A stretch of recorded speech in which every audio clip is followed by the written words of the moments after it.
And we're back. Welcome to the show, friends. Today, we have a special guest, Juan Soto. He's a coach, a manager, a business owner, a friend. And as always, we got Tel Aviv Trey and Muslim Mo. Welcome to the show, Juan. Thanks, man. Thanks for having me. Dude, thanks for coming on, dude. I've been wanting you to come on for a minute, dude. Juan has his own podcast. It's called the Autumn Windbags. Check it out. It's a football podcast. Yeah. Is it like fantasy or No, it's actually about the Raiders. Yeah, we just talk about the Raiders. Yeah. It's a Raiders podcast. So there's like a Area Orange County. a fight song. It's almost like a poem type of thing. I guess you would call it like a hymn, like a battle hymn. You know, Okay. It's called the Autumn Wind. And we're the Autumn Windbags because my partner and I are just a bunch of shit talkers. And I always wondered the correlation with that. I was like, is that like a nickname for Raiders fans or something? no, the Autumn Wind is like that song that goes da, da, da, da, da, da, da, da. If you heard it, you'd recognize it if you heard it. You know what I'm thinking of, dude? For some reason, you're the best alive. Nah. No, that's what I think about. What the fuck? I don't know why, bro. That's what Karate Kid. Or Yeah. Yeah, dude. You didn't even think of Eye of the Tiger? Eye of the Tiger. Nah, That's a good I mean, one. that's that's like a good one too. it's pretty classic. Yeah, a but good one. it comes from that. Yeah. Wait, it's So Autumn. that's not even related to like football or anything. It's just you like. I mean, it is about the Raiders because it starts off with the Autumn Wind is a pirate, and it talks about pirates and like pillaging and all that stuff. Oh, And at the end, it's like the Autumn Wind is a raider, and then it talks about like That's pretty tight. That's so pretty. it's basically that's what a raider is. They're like a freaking bad guy pirate, you know? No, yeah. It's anybody that's going into plunder villages, Yeah. like Vikings were raiders, things Yeah. like that. Wait, so is that the guy with the two swords? He's just like a guy, like a Viking or something, just raiding shit. He's a Bro, that's he's why a pirate, bro. that's He's why a bad lot guy. of people see the Raiders and they're down for it, and when they first see it, before they know about football and the sadness that is the Raiders since Oh the god, 80s. dude, it's been so bad since like 20 years since 2001, I think. Dude, y'all had a shot with Carr. Yeah, A little bit. The thing with that man, he was a good quarterback. He just wasn't the kind of quarterback that can do a bunch of stuff for you. You know, like True. he wasn't the problem with the Raiders when he was there, but he wasn't the answer either. No, but it definitely improved the offense because who did they trade when like it was either like the first or second season after he came on, that defensive end or something like Oh that? yeah, Khalil Mack. Yeah. I think that was like kind of a damning Sucked, moment man. at that It point. sucked. Well, here's the thing: when they were still in Oakland, they had like the worst stadium, the worst money. Like they didn't make any money off of that stadium at all. And the city of Oakland, like they totally screwed the Raiders over. So because like the Raiders moved from Oakland to Los Angeles. That's when I started liking them when I was a little kid. Wait, they were the They were the LA Raiders for a while. They were For a the long LA. time. Yeah, I remember that when they were LA Raiders. what years was that? That was like We were like 80, 81, Oh, 80, before us. 81, something like that to 95. I gotta find a LA Raiders elementary hat. school. I remember. Yeah, it was badass, dude. The LA Raiders, That's like sick. like Boys in the Hood, like Yeah. you know, Doughboy and stuff. Raiders, that's LA Raiders, yeah. Okay. So they moved because Al Davis, the former owner, okay. he wanted a new stadium, and they're like, "No, we don't have any money for you. We're not gonna raise the money. We're not gonna help you." The NFL wouldn't help because they hate the Raiders for whatever reason. So then he moves down to Los Angeles, and like the year he moved to Los Angeles, the NFL's like, "Minnesota Vikings, you want a stadium? Here's all this money." And we're like, "What the hell, dude? Check The- it out. Read about it." 'Cause- Viking versus Raider. So And that's like 3 stadiums then for the Vikings. Yeah, They they're just right. got that other new one. now they just got a newer one, maybe like 6 or 7 years Yeah. ago. Yeah, that's their newer one. So they got that older one, that imploded, With the roof, like the dude, roof I collapsed. love that video. That was crazy. But yeah, that was the stadium that got built because they were actually an outdoor stadium in Minnesota. If you can imagine, The White House must have been that was lit. nuts. So Al Davis spent all that time trying to get a stadium built in Los Angeles. He tried to go to Irwindale to build one, and then those big quarries and stuff. Yeah. It just nothing ever worked out. So he wanted to move back to Oakland with the promise that they would build him a stadium. And they pulled the honey dick on him, and he went back up to Oakland, and they said, "No, we're not going to give you the money." And he's like, now he's stuck with a bad deal with a really bad, look, I love whole way I've been up around. there. I've been up to Oakland. I've been to games up there and everything. And the like the setting and everything is perfect, right? Like you go up to the BART, and you get off on the stop and you go over the penitentiary looking ass freaking bridge. It looks like a penitentiary bridge. It's just a plain like concrete Sick. with fences up the side and barbed wire on the top. Barbed wire. Yeah, so no one jumps off. So you cross the bridge and there's a stadium, right? It's right there. Hell yeah. So dude. you got the team didn't have any money, basically, is what I'm trying to say. Yeah. They weren't cash rich at the time. They had equity, like the team was worth a lot, but the owner, he was like the poorest owner in the league because he didn't have like money coming in. Plus, that's all he did. He, like all these owners, they have other businesses and shit, right? Yeah. So when it came time to pay Khalil Mack, they didn't have the cash. Because look, when you sign a contract and you guarantee money in the NFL, you have to put the money in escrow. Because let's say like you fold or you become bankrupt and you signed a contract to pay the guy. So the guaranteed money, not all of it, just the guaranteed money, it has to go into an escrow account like right then and there. As soon as he signs the contract? As soon as he signs it, it has to go into escrow. So if you sign Khalil Mack, one of the best players in the league, let's say you sign him for $100 million, 60 guaranteed. You have to put $60 million in escrow right then and there when he signs. Liquid. Yeah. And they didn't have that kind of, they didn't have that kind of cash to put in escrow. Yeah, to throw around like that. So that's why Mac was just like, I want to dip. So he didn't even show up to the team. He didn't even like, I don't blame him for having to trade him because it was a money thing, man.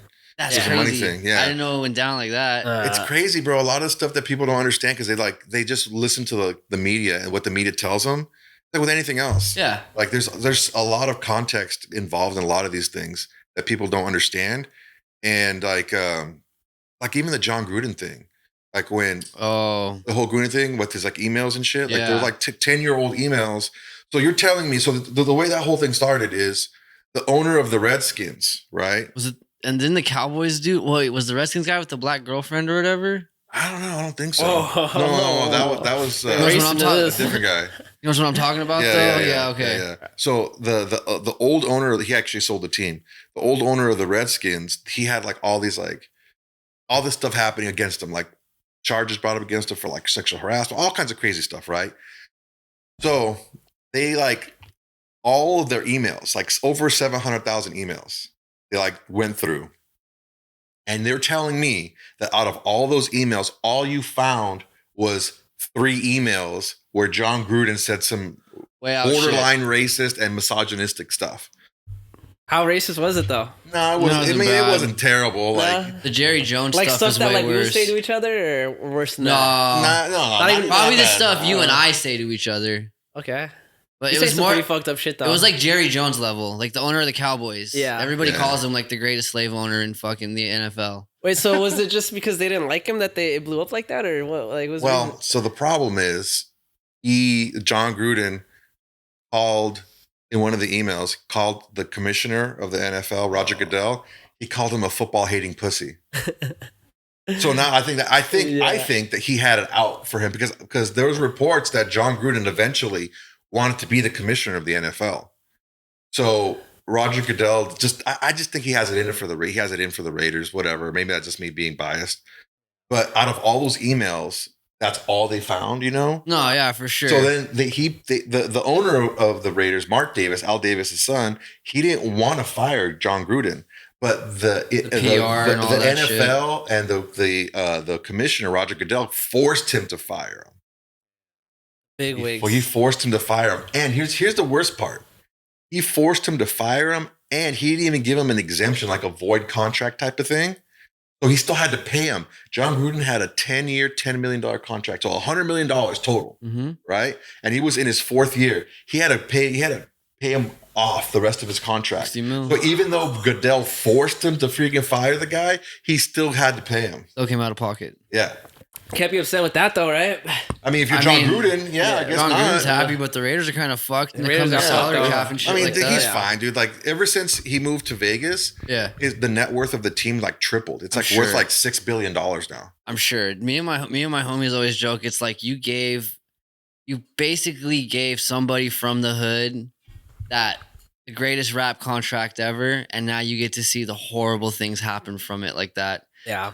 Fucking dude with the straps on Instagram Live. The The fucking all the bad decisions. Dude in the Oh, drive. yeah, Arnett, yeah. Arnett, yeah, the guy with the car, smoked that Drugs. chick. Yeah.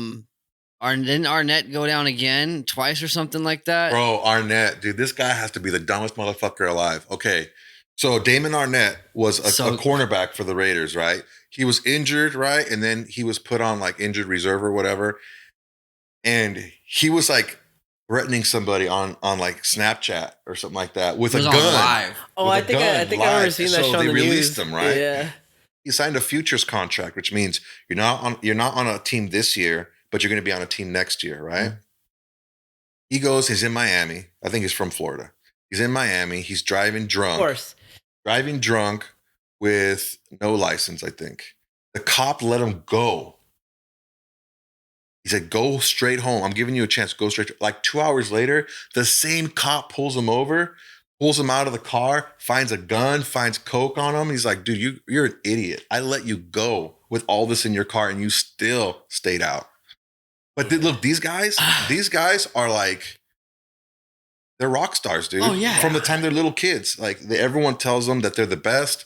And then so when you go and then now people telling you you're the best and they give you a bunch of money, it's not gonna get better. Oh yeah, the new NCAA is going to be chalked the whole upcoming class, depending on the lifestyles and things most that of those people come from like the hood and shit, where they don't even got money like that. You know, man. Yeah. So they're like, they don't understand how to be financially like literate and stuff. You know, they're just like, I'm gonna get a car, all the drugs. You know, I hear it's funny when I hear stories of people that made it and they're still like trapping or something. You know, especially like rappers, bro. I'm like, it doesn't make any sense, bro. Does not make sense, bro. I'm like, dude, like Young Thug. I was like, bro, come on, dude. How long have you been on top for? You know.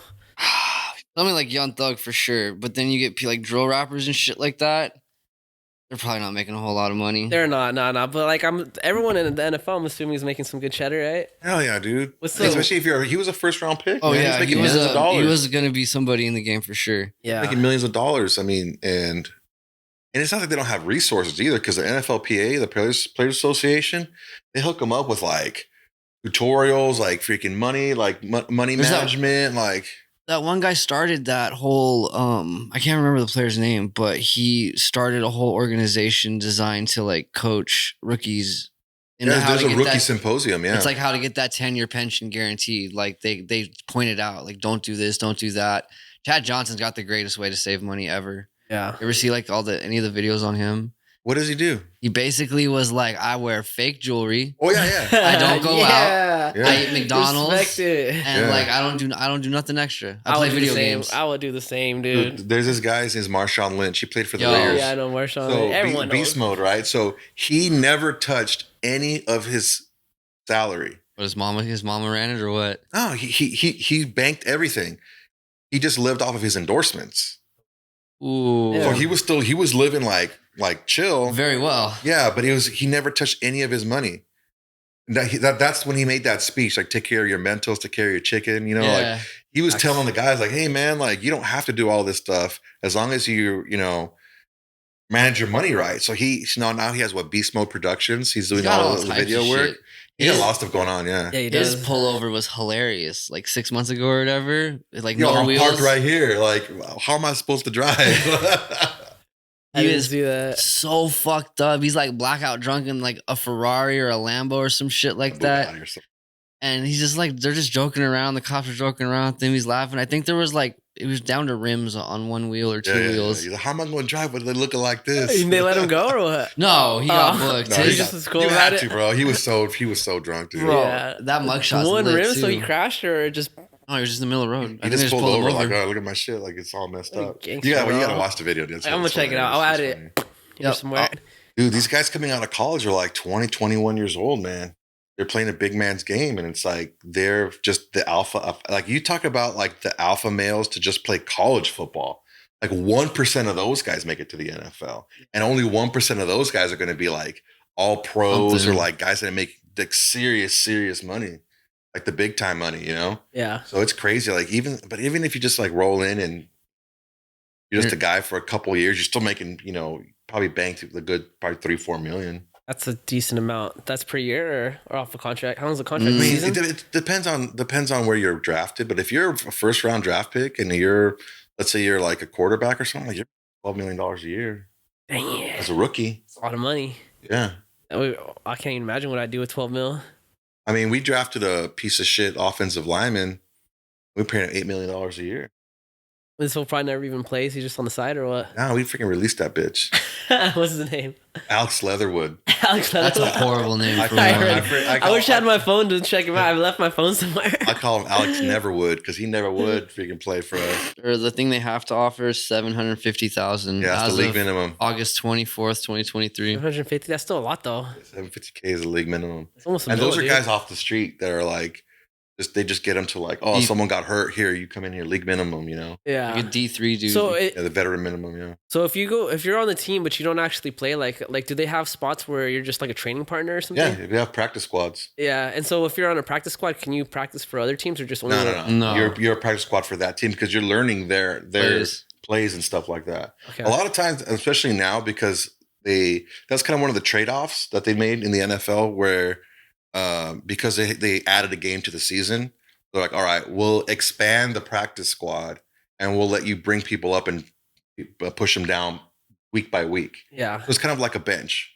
Okay. That's Pretty pretty cool. tight. I'm gonna join that practice squad. Bro, those guys, They're probably crazy. giants, dude. Good luck. I remember one time, like at my old gym, a guy was like, I forgot his name, but he's like, yeah, I'm he was like a washed up like football player. Like, yeah, he was like in his mid 20s, whatever. Like, oh yeah, I didn't hit, whatever. I want to start training. Dude, just didn't do anything with them. They're just too big and strong. Yeah.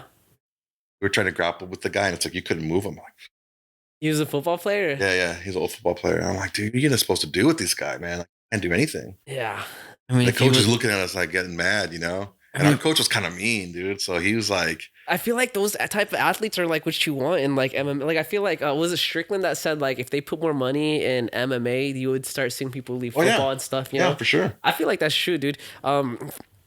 Sean Strickland, he's got the belt for the middleweight title Oh, in yeah. UFC. He put out a statement saying that like if we put more money in fighting sports like other countries do, you would start seeing like those fucking athletes that join basketball, that join football, doing MMA instead. The only reason they don't do it is just because there's no money, you know? The money in it, yeah. And the thing is like if you take a look at it, if you're, let's say you're like a borderline starter in college, you're not gonna make it. You're not going nowhere. You better I was just like, focus on I might school. as well pivot to something else because like a lot of these other countries, like they pay their Olympic athletes They're to amateurs. train. You can So make money in Russia, amateurs, dude. Like, that's all Russia, they did. like all the stands, Uzbekistan, Yeah. Kazakhstan, The motherfuckers all the stands, bro. All the 365, you were doing Olympic shit. Yeah. For sure. They pay them. And that's one of the things that the Olympic athletes here want. They want to be able to get paid to train because they're representing the country, Yeah, that's fucked, dude. Dude, Well, it was wild when I learned about. you don't get paid. You don't I get thought paid. they got paid. I Nah, thought dude. Olympic athletes were fucking balling when I was a child. You can't make money as an amateur in the United States. Most people in the Olympics are amateurs. I think you're allowed 2 pros per team, which are your captains, right?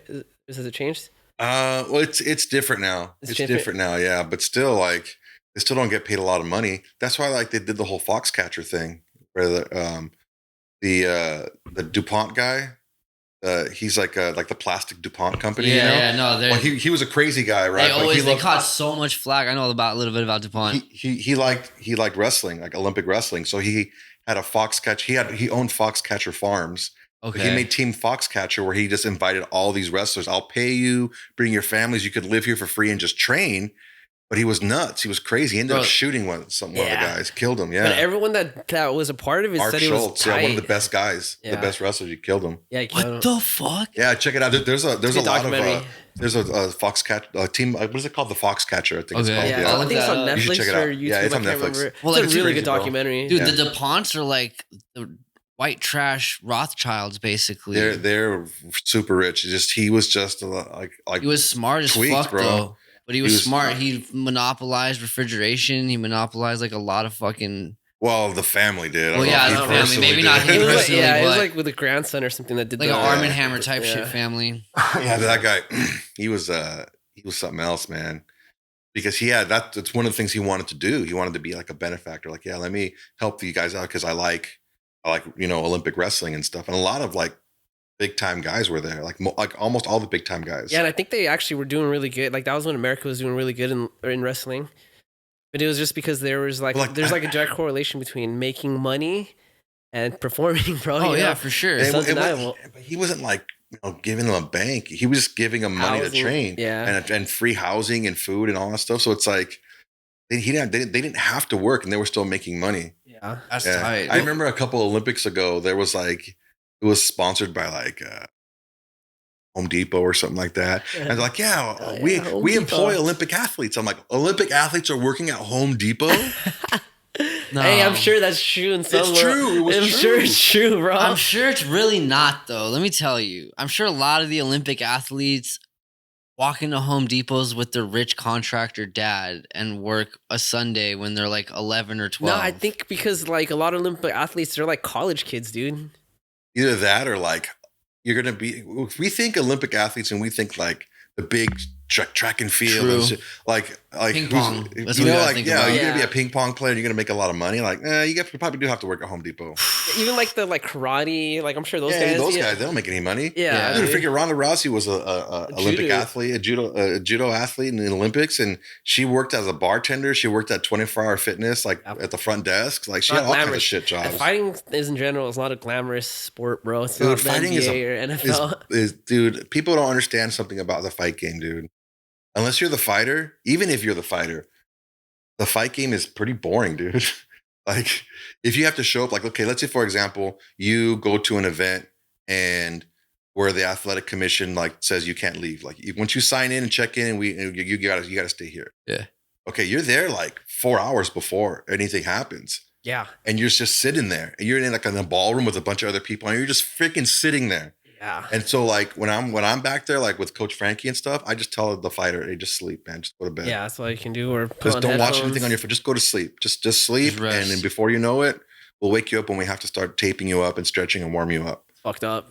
Because Well, it's like, Chris's fight when he fought with. Remember when that kid got knocked out and then we had to wait for the ambulance to take him yeah, away? dude, it was nuts. So what happened was, He was there for like 10 hours, bro. yeah, bro, I remember that. What? So look, Yeah. it was in was it Burbank, right? Yeah, I think it's like Burbank. Hilton or something like Yeah, that. yeah, Burbank. So we go in the ballroom, and they had a kids only event before. Or the adults. And the last fight of the kids event, some kid gets like rocked or whatever, and Blitzed. he either passes out or stumbles down like after the fight, going into the dressing room, right?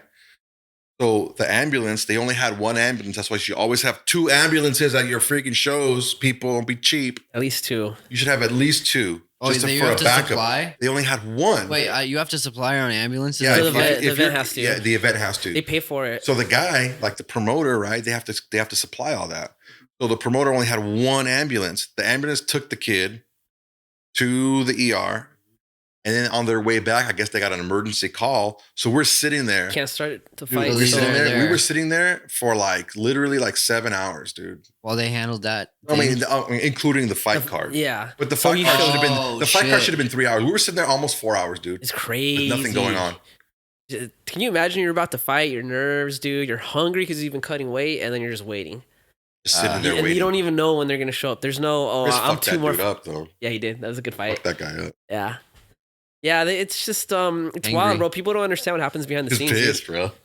Yeah, Yeah, it's crazy, man. Like people think it's like the fight game's real glamorous and all this stuff, and it's just a lot of hurry up and wait, it's a lot of waiting. a lot of waiting around. Even if you're the fighter, bro, like even when you're training, like you can't be going out partying and stuff. Like if you want No, to fight, yeah, that's you what know I I'm saying? imagine. Like, Yeah. I mean, I thought you were just talking about the day-to-day life. Like, I imagine it being kind of boring, just or not boring, but like extremely routined. Yeah, Like, this it has would to be boring to somebody I else. mean, if you're disciplined and you want to be good, yeah. Has to Yeah. be routine, bro. Even your drills are like the same thing over and over because you have to do it so many times that you don't think about it in the ring. Oh yeah, I mean, I have a different aspect of it, just like getting locked up and shit like that. Like Same routines shit. are what get you closer to home. Let's make killers, Yeah. baby. Yeah. So speaking of the fight game, bro, how's fucking TFE doing? TFE, oh man, it's rough going for TFE, man. TFE is called the Fight Exchange, by the way. Y'all should check him out, dude. Do you have a website or what's your stuff? yeah, thefightexchange.com. Yeah. Thefightexchange.com. He's got gear. I have some of his gear. I have gloves, shin pads. He's gonna put shirt. stuff on my face. I'll put some stuff on his Right. face, some tight ass gear. If you're looking for some new gloves or something, check it out, dude. Yeah, man. So it was the plan for the Fight Exchange pivoted. What was the plan? So Julio was supposed to fight at Lion Fights, this event in the Commerce Casino. And they were going to be on, they had a contract with CBS Sports, so they were going to be on CBS Sports and everything. And I had everything set. Me and this dude, OG Mike and Frankie, and we had it set. We were going to be on the canvas. We were going to be on the ring pads. Yeah. Everything. We were going to be, they were going to shout us out, everything. And then for the second show, we were going to have commercials for Fight Exchange and everything. Oh, you had right? a commercial filmed? Well, I haven't had, we didn't get a chance because COVID hit. Oh, yeah. And the shows got canceled and all those plans. So it's like, I'm not a marketer, you know what I'm saying? Like, I'm like more of like the hands-on type of person. I'm not like a marketing type of guy. And I honestly, like having to do it over again, I would have put more emphasis on like on the hype instead of like on the sizzle instead of the steak, you know what I'm saying? Yeah. Because like I think I have pretty good gear. Like the gear that I got. Yeah. The gear that I have made, like even the shirts that I have made, like they're comfortable, like they're nice shirts. So I'll get you one. But it's like the thing is, it's like getting it out there. I put so much into the quality of the product. I didn't get the name out there. And that was my mistake, you know. That was my mistake because that wasn't what I was good at. That was what OG Mike was. And now OG Mike's doing his own thing and like he's still the G and whatever. But like that was the window. That was the opportunity for it to like really blow up and just I put my glove. My gloves are like they're up against anything in that price range. You know what I'm saying? Like they're my equipment's good stuff. Yeah, it's not bad, dude. I liked it. I bought some for Kaylee and then she never used it, so I took it from her. And I was like, you know, you're still using that stuff. I'm still using it. And those aren't even real leather. Those are synthetics. Yeah, the only thing is the shin guards, but it's because they're too small, obviously. They're too small for you. Yeah. So Kaylee's little ass, you know. Yeah, so I don't have I miss that girl, dude. I know. I haven't talked to her in a while. I'm gonna call her tonight, actually. Hit her up. Tell her I shout her out. I give her a shout out. Yeah. I don't think she watches. Yeah, I hope you're doing good, girl. She is. Dude, she's doing good. You and Shanae too. Shanae's doing good. Yeah, that's cool, man. Oh, I mean, I guess it's unfortunate, not so cool. But are you gonna keep it going, or what's the plan for TLC? I don't know, man. I don't know because it's like a lot of energy. That and like you keep throwing money into a sinking ship. You know, it's like how much money do you want to throw into it until you just say, you know what? Let me just. I'm thinking about liquidating. Like just selling everything for dirt cheap and then just resetting and restarting. Got another brand? Is it going to be a fight brand or just something else? I mean, I like the fight game and stuff, and that's fine. I mean, or I can just throw it into like the Windbags, you know, like. What about sports gear, bro? You got some sick ass shorts, bro. I really like your shorts. Nice, yeah. Oh, dude, you made some sick shorts. I would say focus on that. We're wearing them right now. Yeah. I got them right now. Haven't even changed from the gym, but dude, do that. Everyone. That's needs what I was gonna say. Everyone... Like, so many of these companies now, like Kill Crew, like all of these little slight underground, but are popular in the subgroups because that's what it's become in life. There's so many different subgenres of people and like different things, but. The fight shorts are just blowing the fuck up across it all. That's a big thing now. Yeah, before. I mean, when I first started doing Muay Thai, I started training jiu-jitsu don't do the math, in 1998. That's when I first started. I remember it vividly because it was the weekend after the World Cup and it was Brazil against France. So I remember it was 1998 and I was in kindergarten. Yeah, 1998. I know exactly how it was. I'm not gonna say it though because I don't want to make him feel bad. But you're the same age as me. He looked at you and said, "He looked at me." So yeah, whatever. That's cool. So that's when I started training, and I started doing Muay Thai like maybe when I met Frankie. So like 10 years later, maybe, or like 9-10 years after that, and like people didn't have 50 pairs of Muay Thai shorts. You know what I'm saying? No. They had like 2-3 pair of Muay Thai shorts. Now it's like that's like. That's like the freaking like sneakerheads, but like for Muay Thai, it's the shorts. Well, I mean, even legitimately sneakerheads because like they've like evolved. The Thai shorts have evolved to just the like boxer streetwear kind of with the short over it. They're basically like the Thai length, just like maybe a 2-inch longer length, but people like the look right now. I seen Pharrell wearing Thai shorts out and about.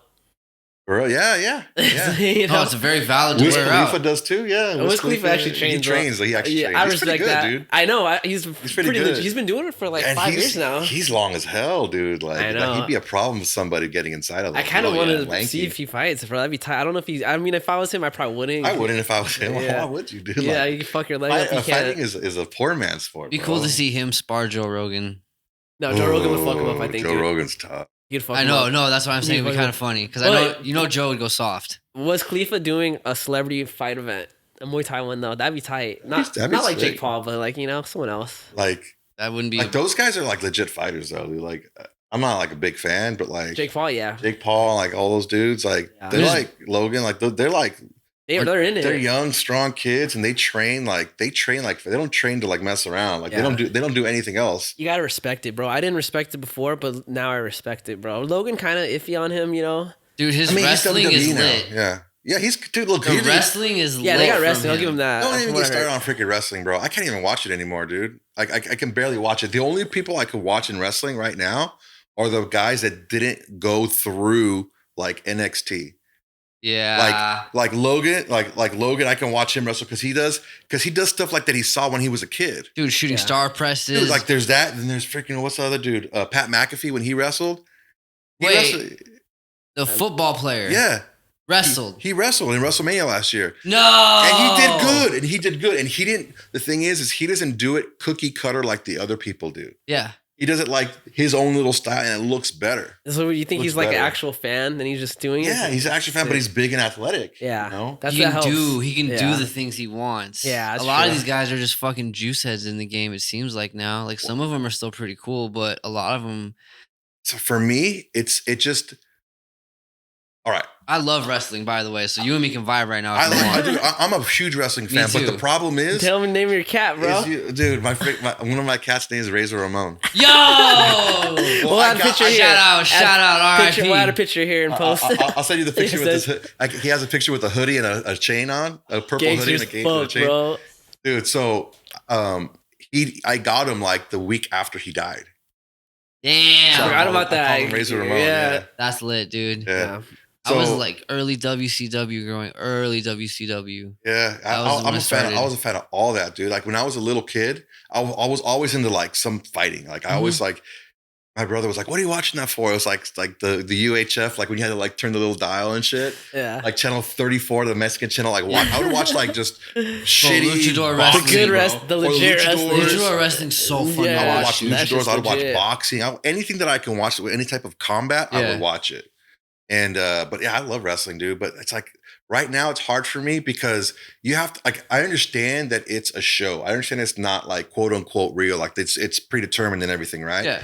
But at least fool me into thinking it's real. Like you're like these guys are doing all these crazy moves and popping right back up. Like, wait a second, like that should have hurt you. Like sell it a little bit. There's no agony. There's no or they're rolling and shit. They call it ring psychology, and there's no ring psychology, right? Because like some guy can like get their leg beat up the entire freaking fight, right? They get their leg beat up, then they're gonna do a freaking 450 splash at the top. Like, no, you're not supposed to be able to do that if your leg's jacked up. You know what I'm saying? I blame technology in a sense. I just blame the ability for people to talk about it more.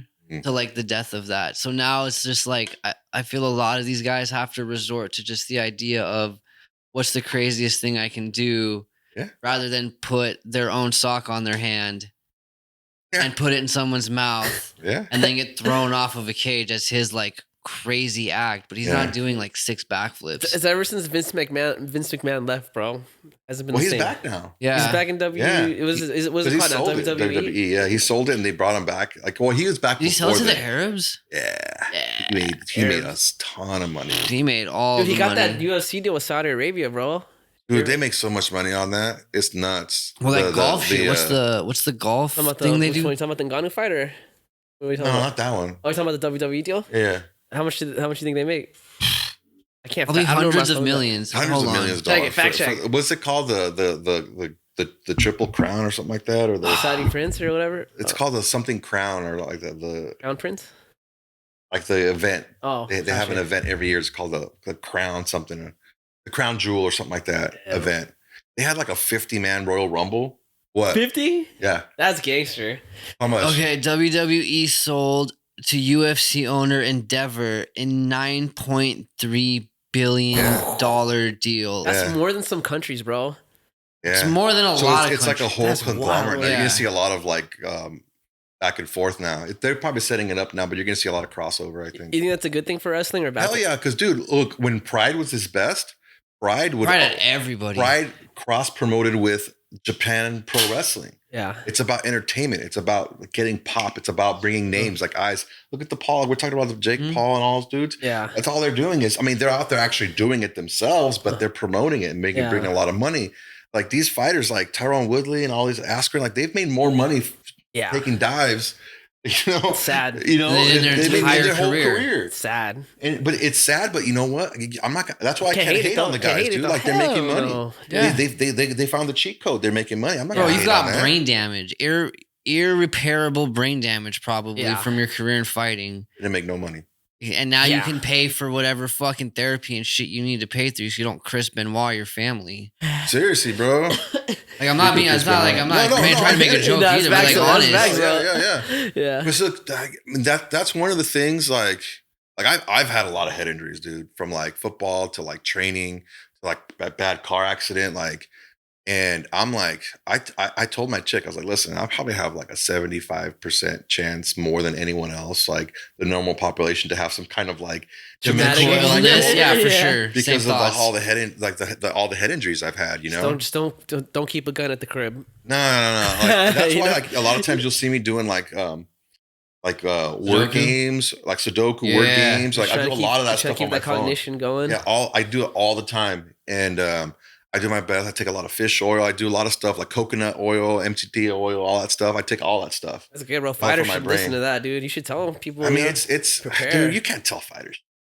You can't tell them nothing. Some are cool. Some It's not like it's hard, it's personality thing, but Nate Diaz that. It's really hard, man. Nate Diaz is not giving a fuck about none of that. You're gay. No, I'm telling you something right now. Those guys really take care of their bodies. The Diaz brothers, they take care of their bodies a lot. They're vegetarian or they're vegans.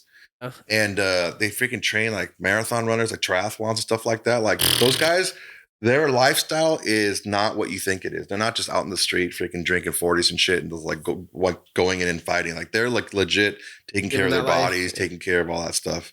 But it's like, it's really hard. That's one of the hardest things I think. Because like when I see that the gym like saved my life, dude, like seriously, I had a car accident in 2015. And I had like a high end moderate, so it's like in the little over like the medium, you know, of like a head injury, closed head traumatic brain injury. And I had to do like 6 months of like speech and cognitive therapy, like learn how to talk again, learn how to use my memory. And so Frankie was like had just opened the gym in like February or something. And then he's like, hey, you know, I need somebody to help me, you know, run the gym, you know, because I just want to train people. I don't want to deal with any of this other stuff. So he's like, you know, you're at home, not really doing anything. Like, do you want to come and just chill at the gym and just, you know, greet people? I'm like, yeah, I'll do that. And that's kind of like where it started from, where I started like, you know, managing the gym and like not really coaching people, but like, you know, doing strength and conditioning for them, like whoever wants it and stuff like that. But that was like, that was a big thing for me to be able to do.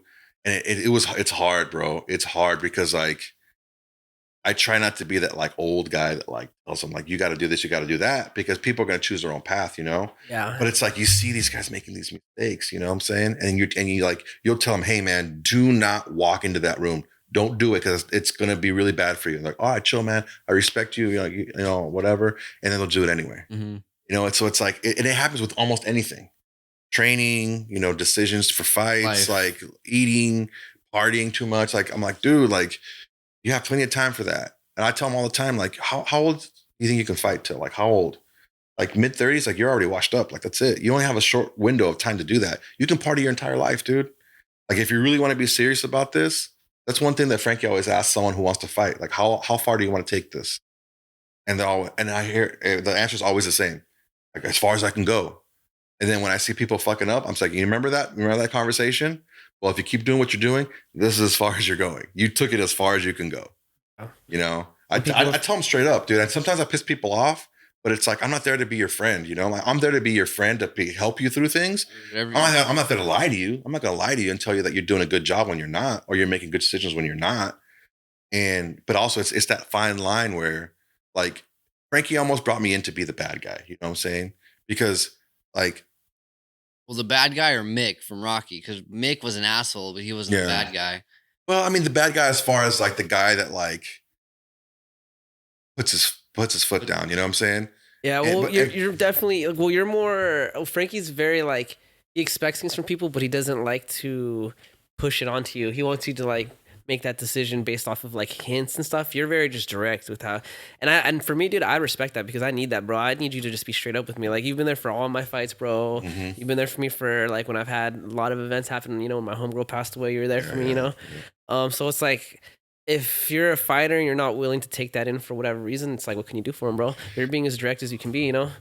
Yeah, it's hard because I try to just open a door for him. Like, hey, you have a decision to make. And I'm not saying you have to do 100% of what I say, but just think about it. Yeah. And if you start fucking up and things aren't going your way, just remember this conversation because I'm not trying to run your life, you know? Like none of the people at the gym, dude, I freaking love everybody at the gym, dude.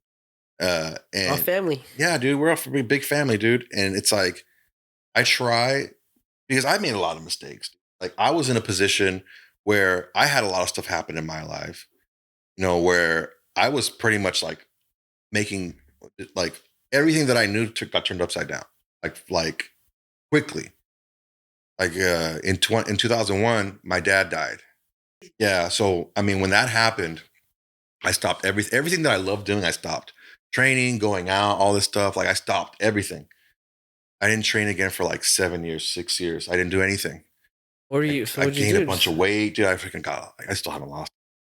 But like fuck somebody up. no, but like it was tough because like my parents were divorced, right?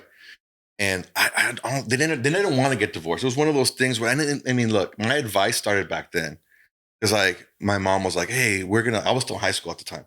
My mom was like, hey, you know, let's leave, you know, your dad so he can like we could scare him straight. And I'm like, well, that's gonna work with my dad. Like he's pretty stubborn, you know. That's a proposition. Yeah, right. It's like I don't think that's gonna work, you know. Even back then, I was like, I don't know if that's gonna work. You're also in high school where Yeah. you're thinking about things too. Yeah, right. I'm thinking like, man, it didn't work, and they kind of like bluffed each other into a divorce. I don't think either one of them wanted to get a divorce. Honestly, Nobody wanted to change. no, they don't. No one wanted to. No one wanted to freaking. You know, no one wanted to blink. Everyone was just bluffing until it was like finally done, right? Yeah. Because I don't think either one of them were ever as good after their divorce as when they were together. But they would make it sound like they were. They tried, but like I mean, yeah. Well, you would know different. Yeah. I'm sorry. I'm not. I don't mean to assume but yeah, anything. you're right. But like, You're right. I kind of grew up in like, I didn't have a dad ever, but like, my mom showed up at the end of my high school career, Mhm.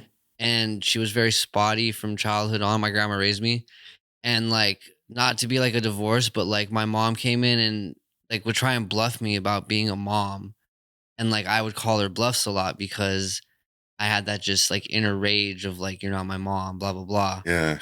But Tough, like, you man. know what I mean? Like, I kind of get where you're coming from with it all. Yeah, because like, look. So after my dad died, my mom like lost it.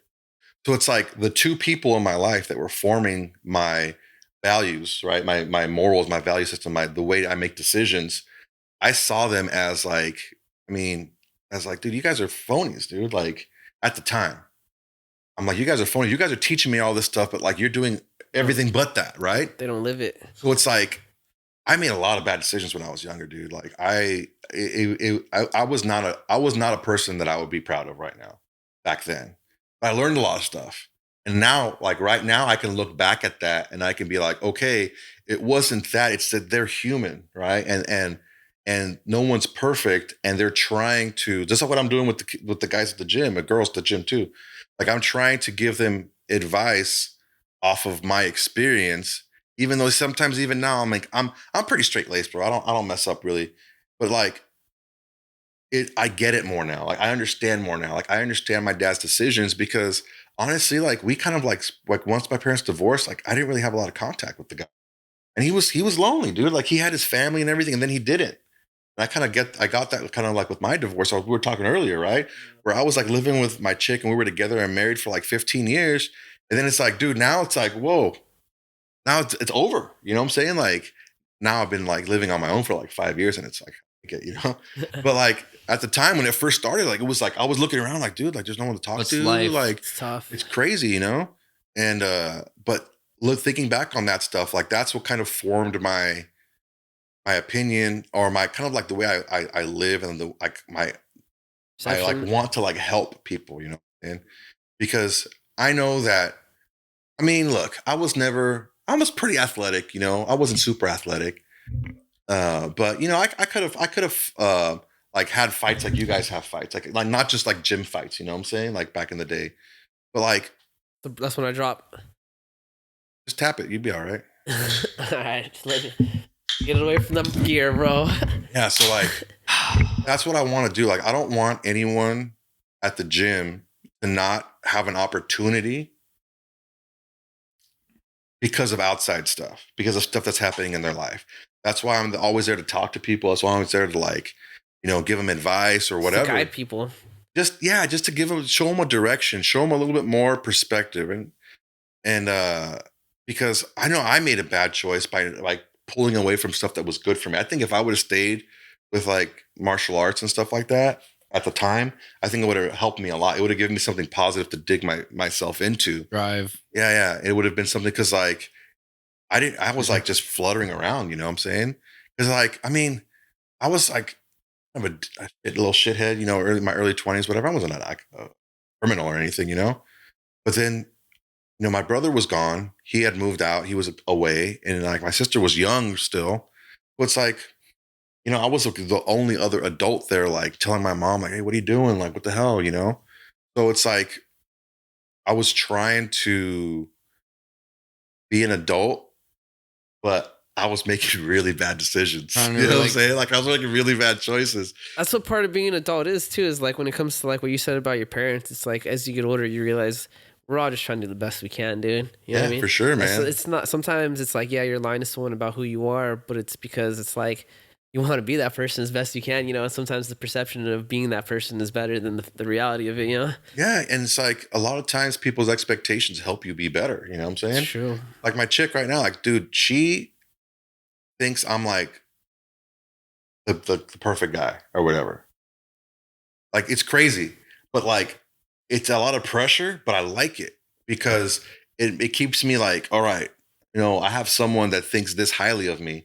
Of course, she doesn't think I'm perfect, but she thinks very highly of me, right? So I have to like, Live up to that live up to expectation. that expectation, right? And I have to like, you know, keep in mind like stuff that impacts me and kind of gets me like, you know, feeling sideways or whatever. And I have to like keep in mind stuff for her too, because, you know, I take a lot of responsibility on myself, like to make sure she feels wanted and she feels safe and she feels, you know, protected and heard and valued and stuff like that. So it's a lot of responsibility, but it's responsibility that I fully like. I fully Embrace. take on. Yeah, for sure. Drive in it. Yeah, yeah, yeah. But yeah, man, like what I was saying before about the gym and stuff, like um that's why I do it, you know, because I don't want anyone to be like, this happened in my life, I'm just gonna quit. Yeah. Like if they want to quit, okay, fine, you can quit, but don't quit because, you know, You didn't have help. you didn't have help. Like I'm the type of person that I'll tell you something even if you don't want to hear it, just so I can sleep better at night. You know what I'm saying? Like I'm Yeah. trying to help you initially. Like that's my main thing. But I would feel I wouldn't be able to live with myself if someone that I really cared about was screwing up and I didn't tell them something, and then something really bad happened that they can't come back from, wherever that is. You know? Yeah. Because then it's like, dude, I could have said something. Would it have helped? I don't know, but it might have. Idea. Yeah. Yeah. At least you did everything you could, man. Yeah. I try, man. I try. At the gym still now I try, you know. People were like, oh, my leg hurts, my knee hurts, whatever, my shoulder, okay. All right, try this, try that, you know, because I've had all that stuff happen to me. Yeah. And they're like, oh, yeah, it does feel better. I'm like, all right, cool, do it. And I'm like, hey, have you been doing your exercises? Oh, no. I'm like, all right, well, whatever. Yeah. I told you so. Yeah, You man. know. Yeah, dude, and I appreciate you, dude, and I'm sure a lot of people at the gym do too, dude. I remember my last fight I had, dude. I was like, remember when you were holding pads for me at the where were we at? Was it Long Beach or I don't No, remember. it was where Long Beach. It was at the convention center. Yeah, I remember. I signed up for that fight. I think like a few weeks out. It's all random. I just was like, you know what, I'm gonna do it, bro. And then I just was so nervous, bro. And the cut was so bad, the weight cut, you know. And I remember, That was a rough cut for you. dude, and I remember just you were holding pads for me, and I just was like, I feel so tired, and you're just like, nah, bro, get it together. You're upset, so get it together. Go sit down and fucking get your nerves right. Yeah, man, go down. Like, dude, the nerves. they're gonna be there. You just gotta let them do their thing, you know. Yeah. Like they're gonna do it as soon as once you hear your name called, that's it. You got to put that behind you. Facts. Can't focus on the nerves because they're gonna be there. You just can't focus on it. Yeah. Because I mean, the other guy don't give a shit. Like No. you're nervous. He's probably nervous too. He probably is. You know. But You yeah, just dude, gotta go out there and bang. ever since I started going to Spider, bro, I always look to you and Frankie for guidance, bro. You know what I mean? It's like we've grown, we've gotten new members, but it's like even today, dude, whenever shit goes down, I'm always, you and Frankie are the first people to hear about it. You know what I mean? I'm always asking for your guys' advice, you know? Yeah, we it's been hard, man. It's hard. It's a lot harder than I thought. It's a lot different. The whole thing was a lot different than I thought it was going to be. I thought I'd just show up, make sure people check in, make sure no one makes a mess. But it's not that, you know, because you really come to care about these people, you know. And it's like you see them coming in, and you see them every day. So you see their good days, you see their bad days, you see when they broke up with their chick, you see when their guy cheated on them, you see, you know, when they got fired from work, you see like they come to you like, hey, I can't pay, right? I gotta stop coming because I don't. All right, man. Well, you know, when can you get another job? Like I'm looking for a job right now. All right, what if we just float you for a month? How's that? Like we've done that. A lot of people like they lost their jobs and whatever. We've helped them out. That's what I love about Spider, bro. Is like it's such a like just loving environment, you know? Yeah, dude. Like we don't do it to make money. I mean, we don't make money. I haven't seen a dime from this gym. Like the only money I make from the gym is like when I sell something. And excuse me. It's I didn't expect it to be this way, you know. I didn't expect it to like be something where I would like grow my like little sphere of influence, you know what I'm saying?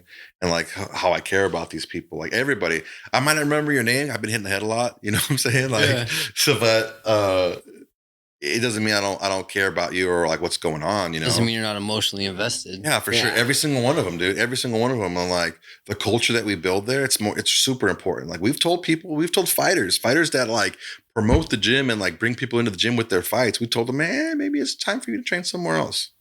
If you're not right for the culture there, like, nah, it's not worth it. Yeah. Everyone there. No one person there, including Frankie and myself, is more important than the culture there because that's everything.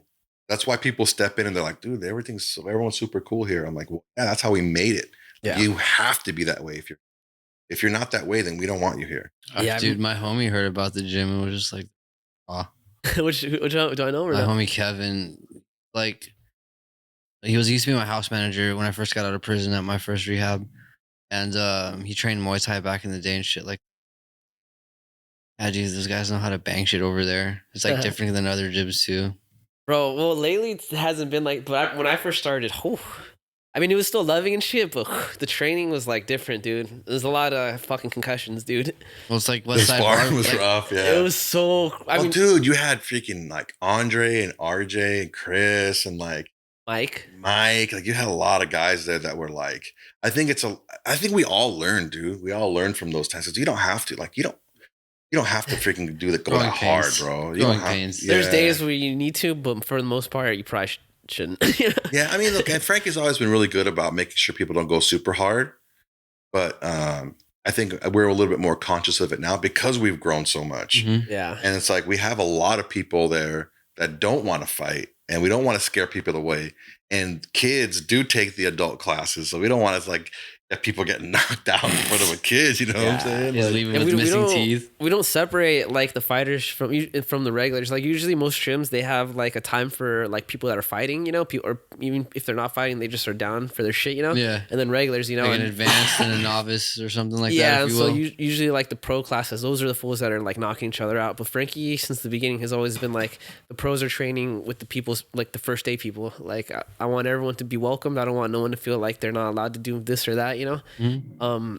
So I can see why the pivot happened, but dude, when I first started, dude, I used to like be like, oh man, it's Wednesday. I'm about to fucking Just get knocked dropped. out. Bro, I have a Was video. Wednesday when the kick happened? Yeah, that was the one. Oh no, with Andre, that was a Saturday. That was That we was were supposed to Saturday. be sparring, but Bro, that most of the kick- injuries happen when you guys aren't supposed to be sparring, dude. yeah. But I remember I have a video of this too. I think it was for my first fight with Frankie, dude. I was sparring with Mike, and Mike dropped me with like a body shot, and Frankie's like, "Get up!" He didn't let me take a liver shot, dude. Didn't let me take my break. Mike dropped me again with the left kick, right? A fucking cross left kick. Then he puts me against Pena, And Pena drops me with the knee, dude. And the whole time, I'm trying to walk off the mat to breathe, and Frankie's like, "Not get in there." Conditioning. Yeah, Conditioning, dude. bro. Frankie he's consistent, dude. Like, he knows exactly what to do to get the best out of you. Like, he knows how to talk to you. He knows how to push you. Yeah. Like his pad sessions are freaking brutal, dude. Like, he won't stop. He'll slow down and let you catch your breath, and he'll speed you right back up.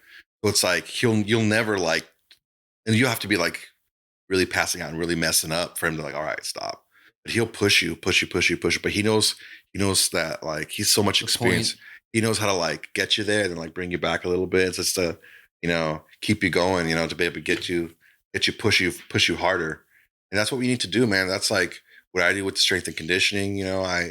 I push these guys. Like, we have some like, my workouts are pretty basic, but they're pretty gnarly, dude. Like, it's like 100 fucking push-ups, a fucking 60 of this. 100 pull. Like today was 100 pull-ups. At once? Not at once. No, I don't care how you do it. So is it like a circuit? Or just you're sitting there getting 100 pull-ups and then going to the next exercise? However you want to do it. Okay. I don't care. Sometimes it's rounds, so it's like you have to go in order. But sometimes it's just, all right, give me 100 pull-ups, give me like, 10 suicides, like with cones, to those. I mean, to the like, I just do a whole thing. It's all conditioning. Fuck suicides. It's a lot of mental too. I hate suicides so much. Yeah. I have to go outside for those because like people cheat. They're like, no, faster. You got to go faster. Quit walking. Ooh, okay. Yeah. We want to sidestep them and shit like that. Yeah. Dude, you know who I've been paying attention to a lot lately, dude? Is Sid, bro. I've been holding patch for her. Like, I've been trying to do it every day lately. She's been coming up, dude. I'm excited for her next fight. I think this next fight she's got, I think she's gonna show us some cool shit, bro. Sydney is. If we would have gotten our hands on Sydney when we first opened up the gym, dude, especially for women. Women can fight a little bit older, but she's like in her mid 30s. Oh, I don't even know how old she is. Like in her mid 30s, right? So she's probably towards the end of the career, even though she's just starting it. If she would have started like when we opened the gym, like 7 years ago. Killer. She's a hard worker, bro. She's nice. Dude, she's super humble. Such a hard worker, dude. And she's like physically, like her anatomy, the way she's made up is built for fighting, dude. Thin, long, but strong. Muay Thai for really sure. Strong legs, like good movement skills from dancing. Like, she's got footwork. Move her head. Yeah, we worked on that. Head movement, not so much. She relies too much on her length for safety, but yeah, we're working on head movement too, which I'm glad. No, she's working a lot. She's a lot better with head movement. Yeah, that's funny that you brought that up because today I was working some slips with her. I was trying to teach her that fucking slip uppercut and fadeaway hook, Yeah, that's a good one for her. The fadeaway hook is good. Yeah, because I was like, this is good. Because I know her opponent she's got signed up for right now. She's supposed to be like more closer to her height, right? Yeah, so I was like, you're not going to be able to use your length. If Sydney goes out there and fights her fight, I think she's going to. Dude, that last fight, she fucking mollywopped that chick, dude. Yeah, that chick comes from a strong gym too. That chick was pretty strong. And she was hyped up, bro. And fucking, I didn't see it for no offense to her, that chick. Sydney beat the shit out of her. Yeah. It was bad. I'll see if I can get you the video so I can show you. Her first punch dropped her, dude. Yeah. You like did one of those lunging like John Wayne Parr jabs. That was a jab. And just dropped her like on her back, and I was like, "Holy shit!" Hit her with a jab. No, Sydney's she's the type of like temperament that you want. Very calm. She's really calm. She's super like humble. She's really competitive. You can tell. You can think under pressure. Yeah, she's or just go into that like routine or whatever. You know what I mean? The automatic. Yeah, she has nerves and like everybody else does and everything. And she didn't fight well at all her first fight, and it was all nerves. It was all nerves. First fight, and plus she's still pretty fresh. I think she signed up for a first fight. I think she's barely like 6 months or 7 months. She's been there about a year. Was it? Yeah, about a year. But I mean, ever since then, it's just been steadily improving after that. And she's such a hard worker, dude. I remember when we first started working together, like strength and conditioning and stuff. I said, all right, let's start with some push-ups. Let's do push-ups on like one of the big, huge like punching bags that's on the ground. Oh, just put your knees on it. No, just don't. Just put your hands on it. Like it's like a okay, little bit of an yeah, incline, yeah. right? She could barely do like she couldn't do 10 in a row. She could do like maybe 2 or 3. She's like, oh my god, my arms are so weak. Now her workouts, she's doing like 40 push-ups, like 5 rounds, amongst other things. Yeah.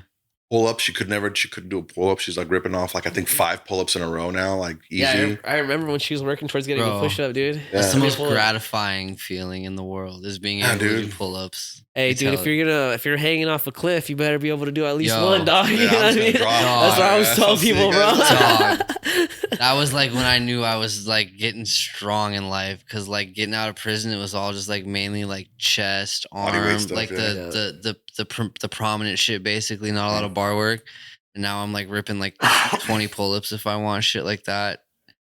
And the feeling's like I'm gonna survive in the apocalypse. Probably not, but like he said, I can pull myself up from a cliff. Yeah, someone falling off a cliff. So what got you to start training martial arts? So I was always into sports. I liked, I was a football player, and I did track. I did like shot put and discus and stuff like Track? that. Yeah, Sick, that's what I did. That's a hard. Shot put and discus. I hate Yeah. Shot put and discus. Yeah. No, shot put and discus is a cheat code to track. Oh, okay. Yeah. You don't have to run a lot. I thought it was Nope. running. But dude, chucking a disc, Wait, I got hit by a disc. I got hit by a disc too. Wait, what That shot shit put? fucking hurts. Is that where you throw like the ball or The what? ball? Yeah, the shot Discus put is the disc, or like the fucking Oh. vinyl record. I did Yeah. good, man. I was pretty good. Did you ever do hammer throw? No, I hammer always throw. wanted to fucking do that. I wanted to dude. do it until I saw somebody do it, and like they dislocated their hip because they stepped wrong. And I was like, nah, I don't want to do that. The weight But goes it's where just your the body's not. force is just so crazy, dude. Yeah, the footwork is really, really nuts too. But that was again one of my other bad decisions. Like I just quit. I started at Golden West. I was at Golden West College, and I was going to do. You're shot put and discus. Yeah, I was going to do. I wanted to do. I was on the team doing practicing with shot put and discus, and I know they have a good track team. yeah, it was cool, man. I had a good time over there, and it just I met a lot of like fighters there. They used to because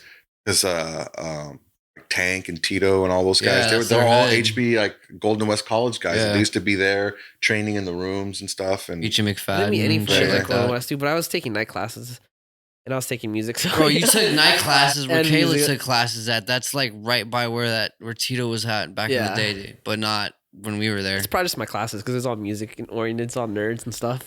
I mean, it was weird, like just being around all those people and then seeing where they got to, and it's like, all right, like I wondered like how I would have fared if I would have just stayed stuck with it. Yeah. I mean, if you just, you know what I mean. Tito Olympics. is not a great place to be at for the most part. I mean, where's Chuck Liddell from?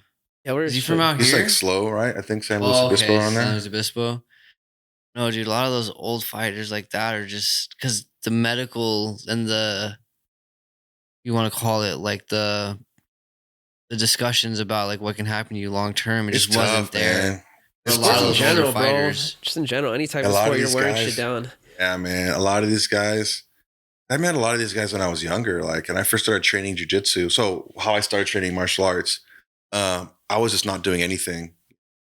And my buddy started training Orange. I think it was like Franco Di Gianmarco in Orange. And he's like, oh, there's another gym we can go to. It was called Brazilian Martial Arts. It was on Beach. The one on fucking Slater? Where Yeah, OTP Beach and is? Slater, Where yeah. OTP is now. Yeah. Yeah. Is it still there? Yeah. Yeah, OTP 's still called, there. It's called Brazilian Martial Arts. And there was a bunch, they had a bunch of different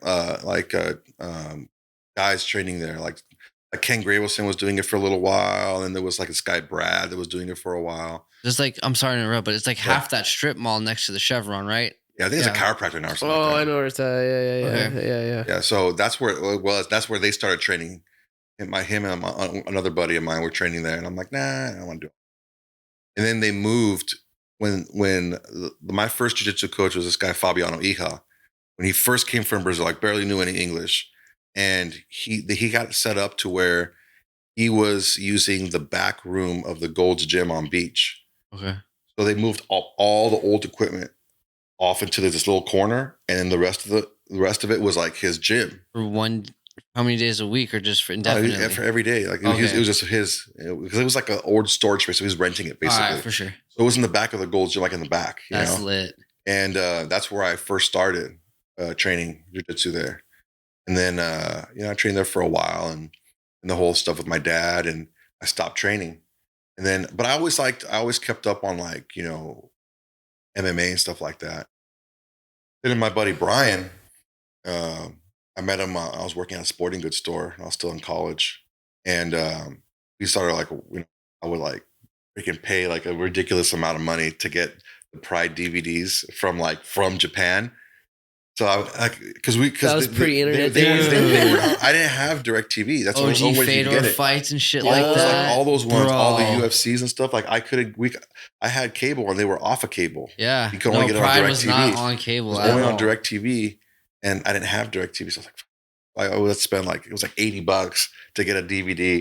$80 back then. And That was like $200 in today's it's fucking. nuts, dude. It was nuts. But that's tight as fuck, dude. You still got those DVDs? I don't know, they're somewhere. I think my ex-wife might have tossed them or something. Damn, ouch. But yeah, That's not a nice lady to do No. something like that. Those are- freaking like Japanese subtitles and everything. Yo! It was like so bootleg, dude. Oh Sick. my Bootleg. god, it's so I love shit like that, Yeah, The it's dude. struggle, so bootleg, dude. dude. Watching fighting Like back in no the day. intro, none of that stuff. It was just like you put it in, and it's like chapter 1, boom, fight. Okay, there we go. It's a fight.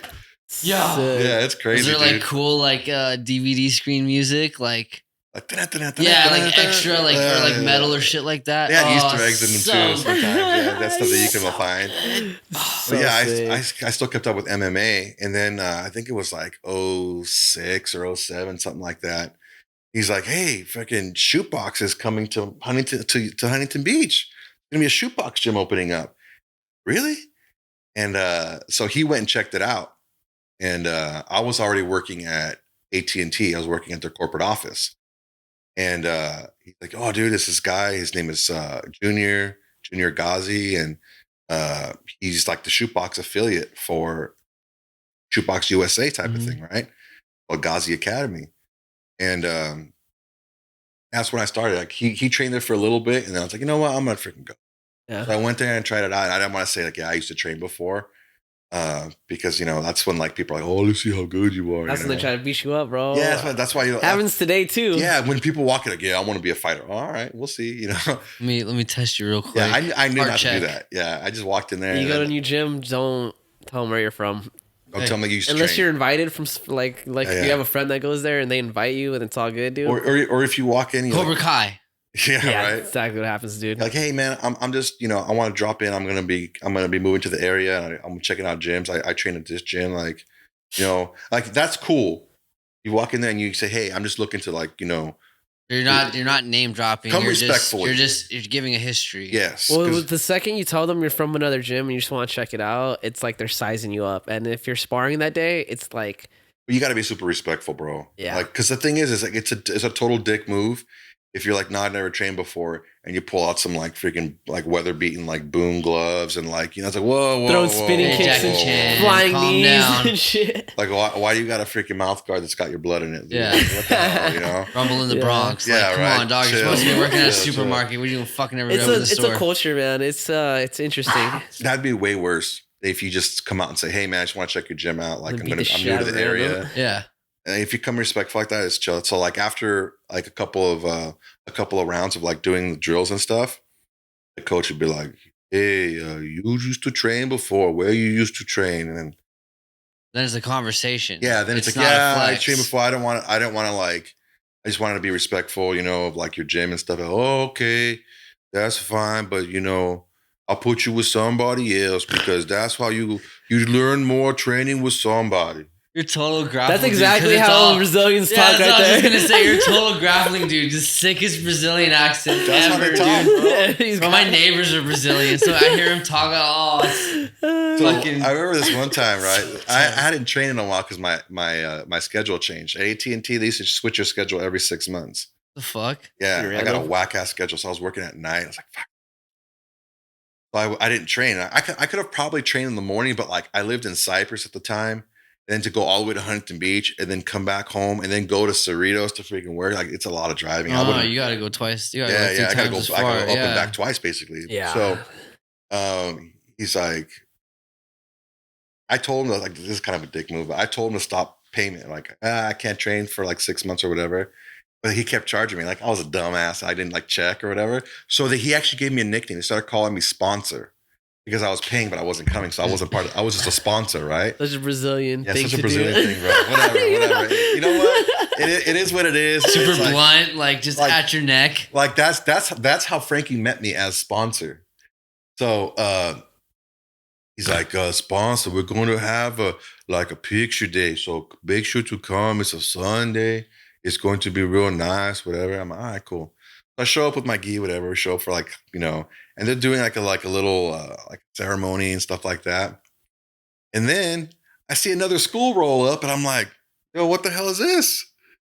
And they're like, yeah, we're going to have a tournament. It's going to be a lot of fun. I'm like, all right, cool. Well, he ain't going to pick me because I've been here in like 4 months. I've been training like 3 and 4 months, Straight Yu Hakusho Okay, shit. you first. He rolls in, he's like, sponsor, we don't have anybody to fight heavyweight. You're going to have to fight. And I'm like, all right, cool, man, that's cool. And inside I was like, oh. It's almost like I just Hawaiian had. dude. I'm like, all right, well, let's fucking do it. Damn. Right? It's like I just had 3 cheeseburgers before I showed up. Nah, I knew better, dude. I'm We not were ready. gonna do some drills, and no, we had a fight, whatever. Like we had. How'd a you match, do? Whatever. It was a tie. It was pretty good. I was on top most of the time, Yeah, But respectable. yeah, it was cool. I fought well. I think I put him on the defense most. It's like what? I can't play defense. My defense isn't tight. I haven't been training. I got to go full offense, bro. Yeah, Like full speed ahead. And I was Press just his trying, ass. I was Full trying send. everything, bro. And afterwards he's like, sponsor, you bad for business, sponsor. Train for 6 months. You come here and you beat his ass.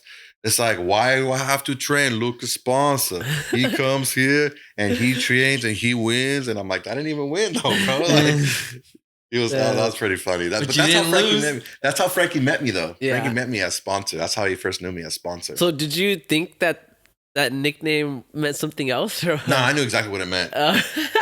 Yeah, Are you in AA? Because if not, then there's no other meaning for sponsor. The guys there Could be Brazilian for something, bro. Dude, they No. call.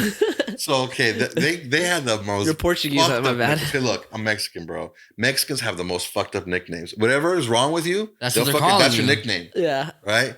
Same thing at the gym. There was this fucking like one of the only Asian dudes, No. and look, what was Gino? his nickname was Jackie Chan, bro. Shut the I fuck. swear to What's Christ. wrong with being What year Asian was though? You just said what's wrong with you. The most thing that's wrong with you is what you're called. That's Well, no, what it's year? like, but like it's like the most like obvious thing is Jackie Wait a Chan. minute, I would feel good if they called me Jackie Chan. He's a beast. There was a guy they called Stinky Mike, Hell yeah. bro. It's like Hell everyone yeah. had the most jacked up nicknames. What year was it with Jackie Chan? Because I got to look up Jackie Chan movies in that year. 07, probably. It was like by Rush Hour 2, maybe. Ooh, 2007. I think that was Rush Hour 3. 2007.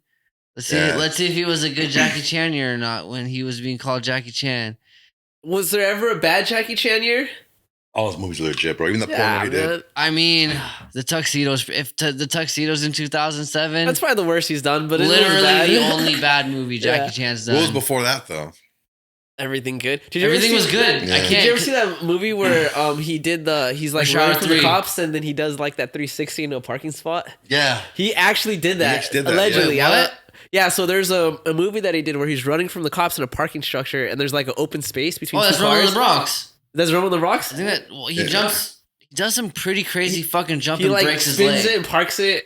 Oh, he's in a He's car. driving No, a car. Yeah. okay, no, I'm sorry. Nothing. Dude, that shit was gangster. And then when I heard that, or when I read he was driving it, I was like, what a thug, bro. It's crazy, bro. That was his own stunts. crazy. But yeah, there was Jackie Chan.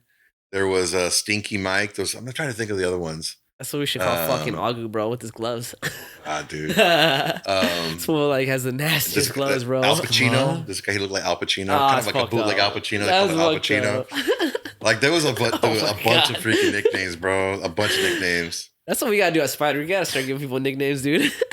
Like there's some bad ones, bro. I'm like, You can't do that. It's 2023, dog. Yeah, Oh, this is that's facts. 27, That's facts, bro. I can't though. do that. You can't call somebody. We're gonna get one bad Yelp review away from shutting business. There was a guy we called him Dreamer. He was an older Hawaiian dude. Oh, he was Hawaiian? Older Hawaiian guy. Yeah, he was real nice. His name was Russ. Real good dude. But he would never tap. Ever. And he would get put to sleep. And they called him Dreamer. That's probably not good. That's a pretty cool reason to have. What if he got armbar? He just would let it snap? Yeah, he would not tap ever. So you just let it go. I got him like in chokes and stuff and like arm locks and stuff. And I just let it go. Yeah. I knew he wasn't going to tap. Kind of weird. Like for me, it's like as long as I got it sunk in and I got good position and he's not getting out and I kind of put a little bit of pressure on it, okay, then I'll let it go because I know I have it. Yeah. But I've always been that way. I don't want to hurt anybody. I don't want to hurt, especially my training partners. Oh, yeah. Damn. But like if you're an idiot and don't tap, like you learn the lesson, you know, man. Sometimes. But like I would never do that. If I felt it like it was strong, I would hold it there and wait for them to struggle out. If they weren't moving, I'm like, I would tell them though.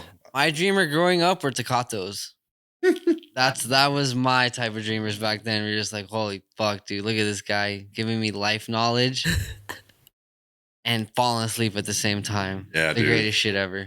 Hilarious, dude. Be like that sometimes, dude. Yeah. So then Frankie came in to be because we had a bunch of different striking coaches come in and out, because the way Brazilians do.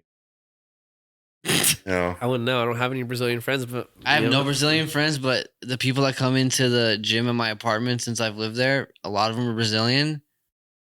A lot of them just fucking poof. Yeah, it's like into the jiu-jitsu world. It's like a thing where like they're a little tougher to do business with. It definitely kind of seems. Yeah, I mean, I've heard some stories and like, I've known Brazilian people that are super chill too. So it's like, I think it's just a business thing or a jiu-jitsu thing. My neighbors were tight. The ones that always be yelling sometimes at night, blah, blah, blah. They're fucking super cool. But then like the random ones in the gym, because like I had a very religious gym schedule for a long time at my apartments. And like Mondays, it was always like this guy that would have like a chick come in and do some type of like weird boxing training in like an apartment gym. So it was basically from like his window to like window over there and like same lengthwise. Well, fuck it, because when he come in, it was like 9:30 at night. There's not a lot of people there. Like I'll work around. It's cool. Yeah. But then he'd always have a new chick like every fucking 3-4 months. Yeah. The Brazilians are not, they know how to stack them. Lots of different reasons why it might be a new chick every 3-4 months. Stack them like hoe cakes, dude. I don't know why, but that just made me think of like what's that fucking page? It's like it's with shitty boxing coaches, Oh yeah, what's that page called? I forgot what it's called. Oh, it's so good, dude. It's just boxing, like whack ass like pad holders. And it's stuff. like coaches. So when you're holding pads, I'll explain because I know Trey probably doesn't know. Like you want to mimic like where you're really gonna be hitting, right? So you want to hold it like right in front of your face. You don't want to hold a hook like weird. You want to just turn. You want to catch it as close to realistic as you can. But there's like coaches that they're holding the pads all the way over here and like down here and just extra shitty fucking just pad holding, bro. That and like the memorization. Combination stuff like, dude, like no one's gonna throw a 13 punch combination, bro. Yeah, stop. They're not correcting like bad form or anything. They're like, good job. I don't know if they're doing it for the money or they're just that shitty at coaching. They just know, like they just think that whole Floyd Mayweather thing where they would have like this memorized thing. Yeah, and it's like, oh, that's pad holding. So they would just, it's like if you can do like a 15 50 punch combination, like that, you're a real good paddler. No. So you got good memory. Teaching him anything but cardio at that point. Yeah. But so yeah, Frankie showed up as a striking coach, and I pretty much right away we were real chill, and then it's the bald heads, bro. I think the bald heads unite. I think he had a freshly bald head. I'm not sure. Oh, he just started bald and cutting it. Yeah, we started just, we would hang out at the fights, we go to fights and hang out. He was real chill, dude. And like, he would, he hit me up and he had an issue at the gym. I don't want to get too much into it. That's his business, but he had an issue at the gym.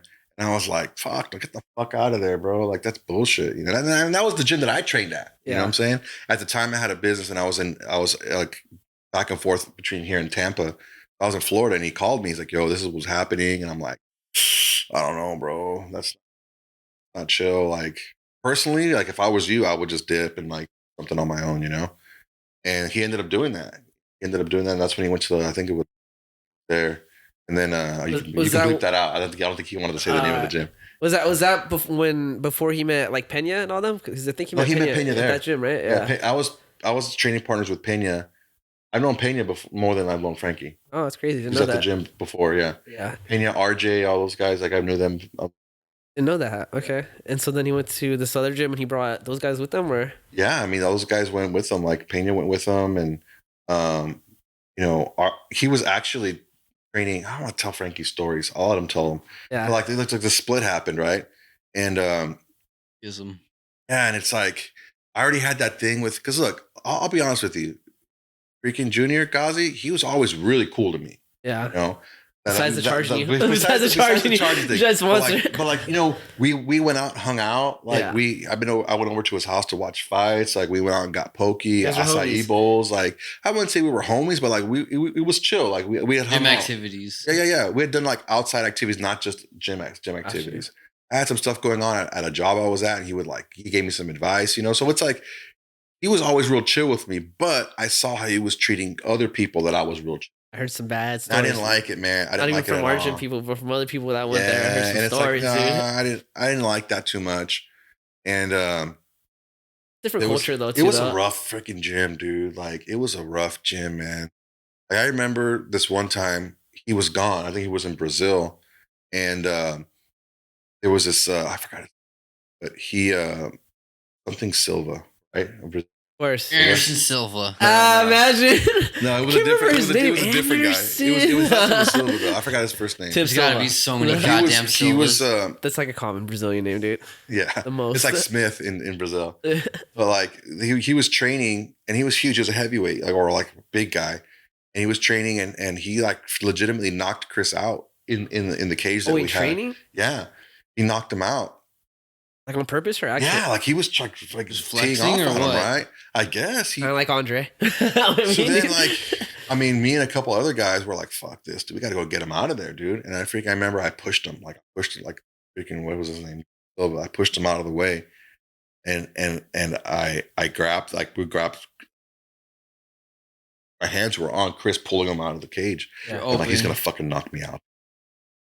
I said, "Fuck it," He's gonna knock me out. He didn't. No, he stopped. He didn't do anything after. I don't know I think you told me the story. It was either you or Pena told me the story of like how Gaza was sparring some Russian dude or something. Here we go, started dude. beating the shit out of him because he said something about his wife or something. Oh no! So or his chick. Was it a Russian guy? Or his mom? I think it was a Russian guy. Oh yeah, he got beat up. So what happened was he was just joking with Junior. He was joking with him, and he was like, "Hey, if I can go like 3 minutes without you tapping me, can I get my blue belt?" And he had just started. He was like a wrestler guy. And he choked him out. Junior choked him out. And then he woke him up, like smacking him in the face, like hard, like slapping him and backhanding him hard, like bang, like hard, like stiff shots. He woke him up and he's all right, let's go again. He didn't let him rest. And he would choke him out again, like dirty guillotines, like right on the throat. So he passed out. And then he would wake him up. The guy's eyes were all fucked up. And I was like, man, I don't want to be a part of this, dude. But the thing is like, if you say anything, like you're next, you know what I'm saying? So it's like, that was the culture there. And like, look, I'm telling you something right now. Chris was a fucking beast. He is still a beast, partially because of that. But I think he could have still gotten there without that. Yeah. Because it was a lot of like, it was a super toxic like environment there. You know what's funny is I did a pod with Chris last week, which I'm starting to edit right now, and he brought up how he wishes he knew the things he knew now, so he would train people different and train different. Because I brought up how when I first met him, how like he would beat the shit out of me, bro, Chris. But it's nothing wrong with it because it made me a lot better, bro. Especially with the clench. Chris is good at the clench, bro. Yeah, he's good. He's strong. I remember I went up to him one day and because we used to not train clench a lot when Frankie was super in the Dutch, like a few years ago, like 4-ish, 5-ish years ago. So I remember I went up to Pena and I was like, hey, can you teach me some clenching stuff? Dude, he would beat the shit out of me in the clench, like to the point where I have videos where my hands are down. I just don't want any more of it. He'll be holding me up on my neck and just kneeing me, And I brought that up and he just was like, yeah, he's like, how I was taught how to train. He's like, I continued that cycle, He's like, now I own my own gym and I see that that's not the right way to do it, And I just was like, when you brought up that story with Gaza, I'm just like, it totally makes sense, It's tough, man. It was a tough environment, dude. Like, even like, if he saw two guys like not going hard on each other, he would get pissed. he would get really pissed off, like, hey, it's just blood time. You have to train. And I'm like, oh. To the death. I the mean, Brazilian dude, accent To the out of you death. is fucking on point. I don't see someone get knocked out. out, then I don't see training. nah, dude, like he wanted us to choke each other out and like do all Yeah. kinds of crazy stuff, dude. Like It's wild, dude. it's wild, bro. Yeah. Chris and I only grappled with Chris a couple times Yeah. because he was like off with the fighters. But like I've always been strong, dude. Like from when I was a little kid. Like I had a brother 2 years older than me. And like we would fight and it was like I would win a lot. You know, Yeah. because even though he was older than me, like I was just strong, you know? Is that dad strength as a child? I guess, dude. I don't know. Like, but I was always real aggressive as a kid, like real aggressive. And there's one time, so we used to live in Norwalk, right? Like this hood ass By part the of Norwalk. what part of Norwalk? The one ways, bro. You were at the one ways. Yeah. Okay. I went to Dolland, so I'd walk from one ways to Dolland.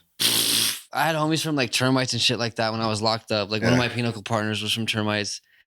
Bro, the stories he would tell about the one ways in Norwalk were fucking super cool. All right, check this out. When I was a kid, in the one ways, Yeah. we couldn't order pizza delivery. No, yeah. Is that bad?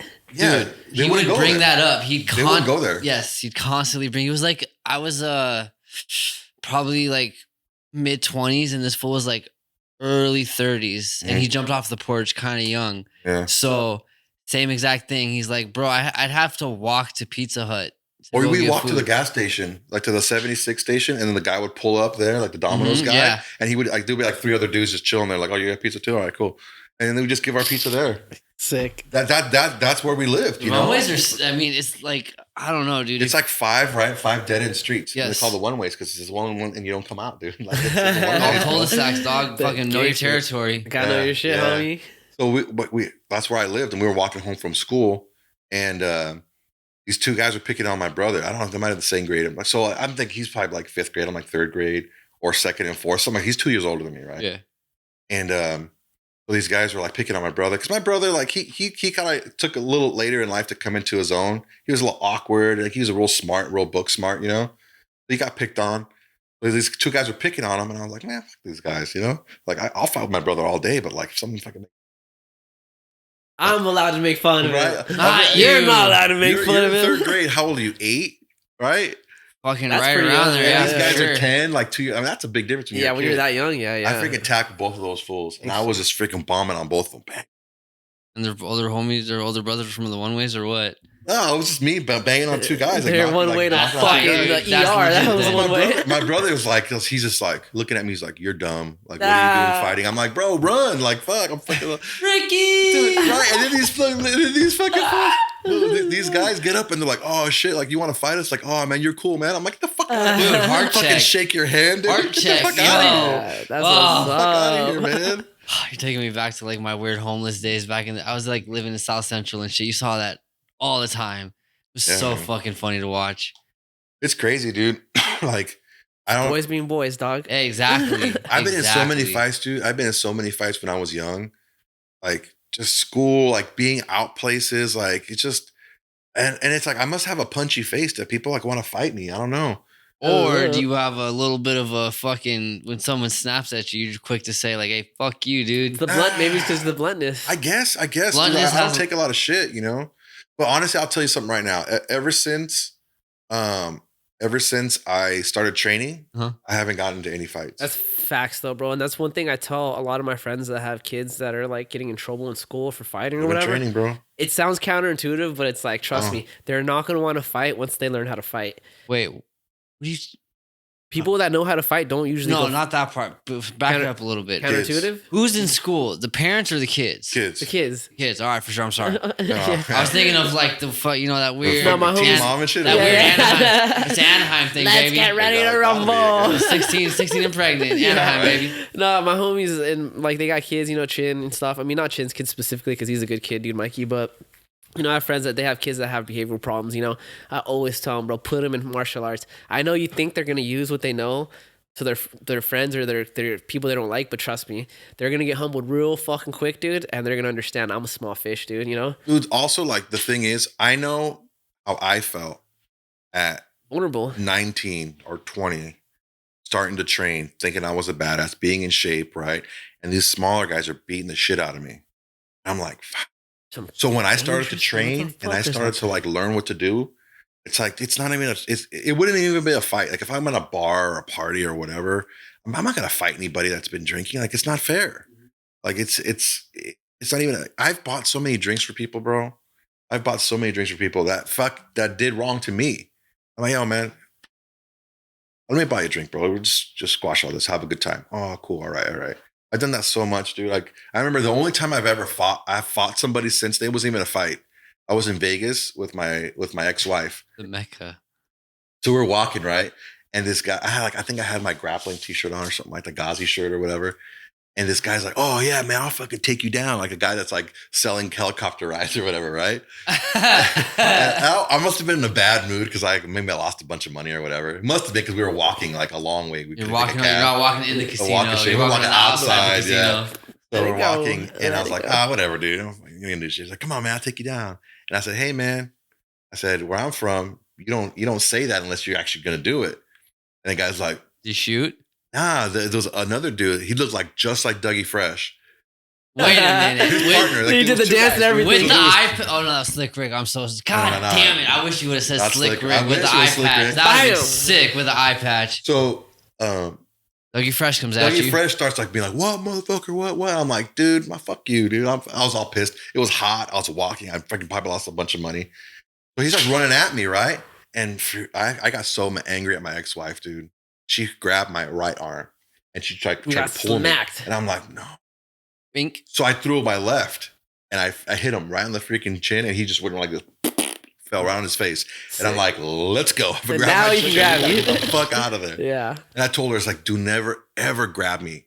Very ever. important for women Don't to know get in this. between me and another guy. Don't grab me because you're helping him if you're grabbing me. Plus, it's also putting you in a dangerous position. A position of like, I have to do something now. Yeah, don't get in front of me. Like, don't get in between us. Don't start screaming and yelling. Just sit back there and make sure my head doesn't bounce off the fucking pavement. That's it. Well, it's like, dude, it's like back to what you said earlier about once you learn how to fight, you stop like being more aggressive, dude. Jordan Peterson, he talks about how like you don't want to be with the docile man. It's like you want to be with an animal that chooses to be docile. You know what I mean? Yeah, because it's a difference between being peaceful and being harmless. Yeah. There's no virtue in being harmless because that's not a choice. If you're peaceful, but you're capable. That's virtuous because you're choosing to control it. And that element of control is what builds character. It doesn't build character being weak and not being able to defend yourself. Yeah. I mean, I don't train or nothing. I know I'm not that great of a fighter, but there comes a point is if I'm with my old lady and someone's like, oh yeah, hey, fuck you. Guess what? I'll pick up a rock and just fucking hit you with it. No, I don't think he meant more so the trend. I think it's more so a mentality. Well, no, that's what I'm saying, though. It's just the idea of like you want somebody that's going to want to protect you one way or another, whether it be verbally, physically, like you can mentally, telekinetic, fuck somebody up. Fucking choice on you. Gun sometimes, but yeah, I don't know if that's a good example though, because sometimes people with guns make very bad mistakes, dude. No, you definitely guns you can't really put into that mix because that's what changed the 2010s. Yeah, I'm gonna take that statement back. I block that one back. Yeah, guns are like, dude. I just I understand the value, but it's the principle. It's the control aspect. There's not the control there. A lot of people they feel that's their. They have the wrong control. I have control over your life right now. So that's not control. It's also environment based. True. Like if I'm in Cyprus, I'm pretty sure I can want to fist fight somebody as of when I was younger. So like 2009 era, between like 2006, 2009, I could want to fight somebody in Cyprus, parts of Anaheim, you know what I mean? As we're talking Orange County. Mm-hmm. Cyprus, Anaheim, Brea, Yorba Linda, Huntington Beach, like all those areas, and then South County. You wouldn't have to worry about somebody pulling out a gun. Mm. East Side Anaheim, Santa Ana, downtown. Don't do that. Golden West, like where Golden West Hood was in Santa Ana, like all that, no. Yeah. Even when I was in high school, because you knew if I wanted to fight you, your homie might pull some fucking random shout and smoke my ass. Yeah. Or pistol whip me. One of the two. Yeah. If you're lucky. Yeah, exactly. If Bro, you're lucky. oh my God. Okay, so I was in high school, junior high school, like end of elementary school, junior high school in Cyprus.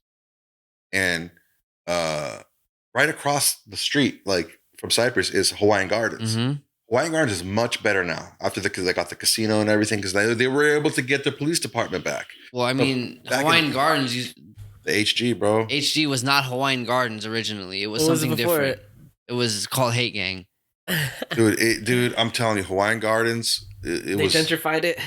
bro. Look, they didn't have a police department, so if you called 911, you would get like either Lakewood Sheriff or you would get LA Sheriffs. So they would have to go from Lakewood through Long Beach into Hawaiian Gardens. It took at the very 15? least 15 minutes for them to get there. So bleeding out. So it's like how many patrol cars are going to want to come all the way over there and then go through another district, right, to get to Hawaiian Gardens? Like, no one wanted to do that. Yeah. Not Long Beach either, because I mean, Long Beach wouldn't come. from when you were that age, to worry about in Long Beach. my like mental aspect and all that, like they were not trying to drive through all that because they'd probably get pulled into something else pretty cool. Yeah. All right, Dude, you freaking. go take a picture. Go for it. Yeah, man. Hawaiian Gardens, bro. That was tough. Yeah, that was tough I back in the had an day. ex that lived right behind the casino, right there by the park. Yeah. And like her dad caught us like almost fucking one time and like scared the life out of me. But then there was like once or twice he'd like tell random stories when I'd be over there and he'd be like, "This place sucked dick." Dude, Hawaiian Gardens was. I remember before the casino, it was like this big open air market, like a poor boys, like a almost like a farmer's market, but like not like a farmer's market. It was like an open air market, a big barn, right in the same area. Yeah. Yeah. Like behind where the 7-Eleven is and shit like that. Yeah. The 7-Eleven was there still. Like, that's fucking wild to think about. The Taco San Pedro that's on the corner was actually further down on a little spot. They didn't even have any tables. It was just a counter and it was to go. Was it on Lincoln? No, it was still on Carson, the same spot. Yeah, Carson. Okay, yeah. Yeah, this is in the same spot. Yeah. But closer toward the bridge, like where It Forest was Lawn further is? in. Yeah, it was further in. Yeah. Okay, yeah. It was maybe like a couple lights down. It was, I think it was like right not on Juan Street. Okay. But like where that Marisco's place is. Like right before that, across from like where the old Henry's shoes used to be. Oh, okay. I think there used to be like a weird cafe, like diner, kind of close to that also. Yeah. Damn, dude, you're taking me back so far right Yeah, now. I'm so- only 32, so like I've been going down that because my grandpa died when I was like 6. So like going down to Forest Lawn in Cyprus, like that whole area. Plus my mom ran around in Cyprus the whole time too. So that whole area is like picture like a back of my mind. Yeah, dude, it's crazy. Hawaiian Gardens was tough, man. Like one of my like cousins used to live out there, and it was just like it's totally different now. It's gentrified Totally different, a lot bro. for sure. Totally different. And you know what?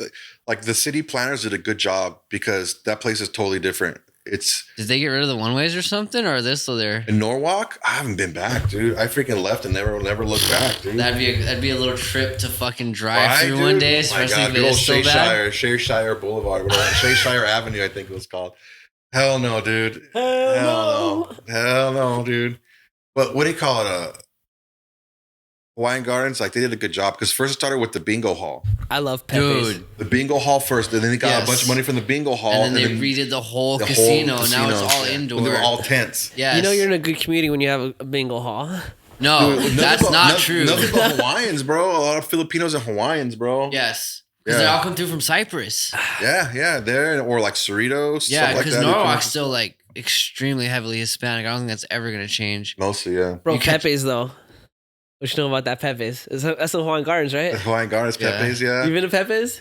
Not the Hawaiian Gardens one, Pepe's, the drive-through spot. Yeah. We'll go, Taco bro. San Pedro's is better though, dude. Oh, Taco San it Pedro's is. Yes, it is. dude. I was telling Taco San Pedro used to be in a small little spot. It wasn't in that big corner. Yeah. Because that corner place was like a bunch of different things. Yeah. But now it's Taco San Pedro. But before it was in a little spot where it was just a counter. They didn't have no tables or nothing. And you go in there and you dip. Like you don't want to stick around because the liquor store next to it was like hot. So you didn't want to like be around there very much. Dude, Long Beach is so interesting because It's not Long Beach. It's Twine Gardens. Yeah, but it's like the border, isn't it? You still gotta go to Seal Beach. It's on the other side of the freeway. It's actually it is because if you go down Carson, right when you go past the freeway, yeah, the city college is right there too. Yeah, because once you go down Carson and you go under the 605, once that's you get Long past Beach. the freeway, yep. Because I had a play that used to live right there, so I used to go there a lot, bro. Where that Long Beach Center is, the Long Beach Center, Yeah, the big one was center. Dude, that used to be a like a crazy asylum. What? Yeah, it was the whole area. The Long Beach Town Center? Yeah, Long Beach Town Center. It used to be an insane asylum. Big Check asylum. it out. I'm totally doing that. We broke into the Downey one. Oh, you ever heard of the Downey mental institution? Hollydale. Yeah, check it out. Yeah, it used to be an insane asylum. Yeah. Oh, we had a crazy experience in that asylum, dude. We broke into it, all fucked up, and dude, we recorded stuff. I got scared. I heard my dying great aunt's same death yell she did when I was 6. I freaked out, booked. Shit your pants and out of there. No, I cried. I cried. Crying. I got it on camera. Freaking the fuck out. And then they're like, no, let's go further down. So back in the day, the way to get into Hollydale was through the second floor. You had to go up this weird causeway in the courtyard. Up already. It had satanic shit, blood, pentagrams made with blood, the whole nine. Dead cats. Super cool. We make it downstairs into what looks like would be the cafeteria. Yeah, that area. Dark as fuck. Couldn't see shit. Dude, I remember this shit like it was fucking yesterday. I'll never forget, dude. A bunch of metal pipes fall. You hear something bing, clinking, bing, bing, like metal falling. We run. Gone. I was fucking gone. Fucking hurtling a 4-foot door. Before that though, we gotta mention the temperature drop, bro. Yes, it got super cold. I don't know, but they say that once it gets cold, there's a ghost. But it was noticeably cold. We said it out loud. That we were walking, and then all of a sudden it got cold. And once we got past a certain point, it was weird. See your fucking breath, dude. Oh, yeah. What are we looking up? Long Beach. I'll continue the story. It was right there, dude. Yeah, we look it up. So I'll continue, bro. But yeah, so we went to that abandoned mental institution, and I was recording on an actual camera, like a Sony camera. It was my mom's. And I know I was recording because I remember recording him cry because I thought it was funny as fuck. And I remember telling him all right, we'll stay for 20 more minutes and then we'll leave because he wanted to leave. I was like, 20 more minutes, that's it. And I was keeping track of the time based off the recording. When you record something, it has a time, right? We fucking left and got back to the car after all that shit happened, and all the footage was gone. But we had footage from before and after, because before my homie he chugged a beer and then broke the can on his head. I got that on video. Mark. And then Mark. And then after, we were in the car talking about it, and then we left. When we got back to his crib, we were trying to watch the footage. Everything from the mental institution was gone. That's crazy, dude. That's so crazy, dude. Did you pull it up? Yeah, was it the community hospital? Airdrop. That's the one thing that keeps coming up. Hang on. Let me see. Let's see if I can find it. So Long Beach Town Center. I typed in Long Beach Town Center. Used to be an insane asylum ? Oh, gotta add the question marks. Mental hospital, Long Beach. That was way before our time or something, dude. Maybe. I mean, Hollydale was fucking Long Beach, Carson's. I don't see anything either. They've deleted it. Mandela effect, bro. You know what Mandela effect is? What's that? Where you remember something a certain way, but then Bernstein, nobody else is. Bro, I'm telling you, 1980s. Oh, he's going deep, bro. Dude, I was going by date. Yo, being from Orange County, nobody knows right there on Harbor where the Home Depot is in Costa Mesa. There's an insane asylum behind the golf course. I didn't know that. Exactly. Dude, remember that hospital that used to be right by Orangeview? Yeah, Anaheim. That was there, right? It's still there. No, it's gone now. The one I'm talking about, they tore it down. But then I talk about it to other people, and they're like, it was like a one on Beach. No, I wasn't on Beach. It was off of you know where Casey lived? That fucking Casey Erickson, his neighborhood on the other side. No, I don't know where Main Casey Street. lived. Fucking, he lived right behind Orangeview, bro. It was on. Off of Lincoln. No, that was just a weird medical. That was like an urgent care medical center. Yeah. And then it was gone, right? They tore it down. They tore it down? They tore it down, right? And I brought it up to my sister, and she said no. She's like, because it's something else now. Now it's It's like that stupid side street between Knott and Knott and Holder. There was that weird little medical thing. It was something. It was like some type of hospital. I remember, but it wasn't a hospital. No, it wasn't a hospital. Urgent care, whatever. It was whatever. like urgent care plus chiropractor, something plus like that. All that shit. But anyways, because I remember I would go there when they closed it down, and I remember me and Casey were playing with the fire extinguishers. Sick. We were spraying at each other. But then I brought it up to my sister, and she said she didn't know what the fuck I was talking about. She would have no idea, dude. So like, I brought up to like 2 other people. My mom, she was like, nah. No, so if you brought that up to a junkie or something, they would know it because there was abscess research there. Okay. So like, you go get loaded, you shoot up, dirty rig, whatever the fuck happens, you get an abscess. Yeah, and they would. Was you that could like go there in your blood or something, right? Well, no, yeah, they were like testing. They were pulling cultures from the abscesses for like medical research, and then they were also testing like different antibiotics to run through them. And dude, you would get paid for it. Check this out. What if it was a testing facility for the homeless? I am not doubting you. I am not doubting you. Not doubting you one bit, sir. I was around for it. They got all types of cool bacteria. Yo, so did you put the first AI CEO on the current events? Was that you? That was me. It was an ex-naval hospital. Which one? Site, the one in Long Beach. Okay. It was an ex-naval hospital site, and the last part of it when they started moving the people to the VA in Long Beach. Oh, okay. They had a lot of the mental patients were in there. Dude, where? So what streets was it on? It was on Carson, the same where the Long Beach Town Center is. That's crazy. That's where it was. And they took it away from the fucking veterans. The veterans keep getting. Well, I mean, the VA hospital back in the day when it was new was sick. Yeah, because I was a kid. I live right by there. Yeah. So what's up with this? My grandma used to work there. What's up with this AI CEO, bro? Hold on, AI CEO. We have some current events we'd like to talk about. Okay, You're not very descriptive with your notes, by the way. Nah, dude, I meant to put the tag there, but I'm still learning. All right, go ahead. Mika becomes world's first AI human-like robot CEO. This happened 3 days ago. It was by a Colombian rum company. There was a fucking video of it, and it's really fucking creepy. I'll post it in it. But Mika looks like this. That's the CEO? That's the CEO of a rum company in Colombia. So it's making the decisions for the company, or how is it just? Honestly, it's not that far fetched. If you just make money decisions, business decisions. Yeah, that's what it's giving you the best probabilities of what to do. But based off ChatGPT, bro, because I've been using ChatGPT a lot. It's not as efficient as people think it is. You have to give it very specific information. ChatGPT, that's what I've heard. I use it a lot for like when I do shows, like when I do descriptions on YouTube. I say, I do too. Write me a description for a YouTube video with these keywords, and I just put a bunch of keywords, and it'll spit one out at me. Yeah, I usually gotta do it like I'd be like make it shorter or it takes a couple tries to get what I want. Yeah, usually I just write I just use it because I just. Check it out. That's kind of basically what it's saying. Mika is a research project between Hanson Robotics and Polish rum company Dictator, who customized the CEO to represent the company and its unique values. And then the next paragraph is, in a Dictator company video, Mika said that with advanced artificial intelligence and machine learning algorithms, I can swiftly and accurately make data-driven. Bud Light should have done this. Bud Light should have done that. They just got the UFC deal, so maybe that was AI. You heard about what happened with Bud Light? Yeah. Everybody heard about what happened with Bud Light in one way or another. I don't know. I bring it up to some people, and they're like, "What?"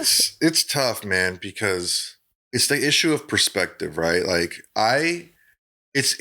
perspective is an interesting concept because it allows you to be more empathetic, right? You're able to broaden your horizons and stuff like that, but to use perspective properly, the perspective has to be based in some sort of reality. Oh yeah. But the problem, not even just experience, it's just facts. No, yeah. Because if you have a perspective that's just so far gone, you get a lot of what's happening now with people, and it's like I don't have a problem with anyone identifying how they want to identify. I have no problem with it, right? We're America, baby. Do what you want. I don't. I've known people that were transitioning, that had transitioned, whatever, and people in my family are a part of the community and stuff like that. And it's like, I treat people like the way they treat me. If you're a dick Yes, and I don't care who you are, I'm going to be a dick to you, right? But it's the you're forcing me to abandon my belief, to not only respect your belief, but now I have to participate in your belief, which I don't know if that's necessarily how. If someone was like supposed to like put a game plan together, or like in anyone from any community, that's not the game plan you want to put into place. You went from being a child, like a newborn baby, into like senior citizen aspect, because it went from Budweiser as a whole company, the Eagle, the red and white Cowboys. can, not even just like Bud Light, you know what I mean? But a lot of those people that started out were Budweiser fans, or their parents, the whole nine. Grew up on commercials. Yeah, exactly. Bud Heavies. Grew up on commercials, the horses, the just manly America. whatever, you know what I mean? That Budweiser aspect was of America. it. Yeah, aggressive. To we're woke. For a generation of IPA drinkers that they're trying to appeal to.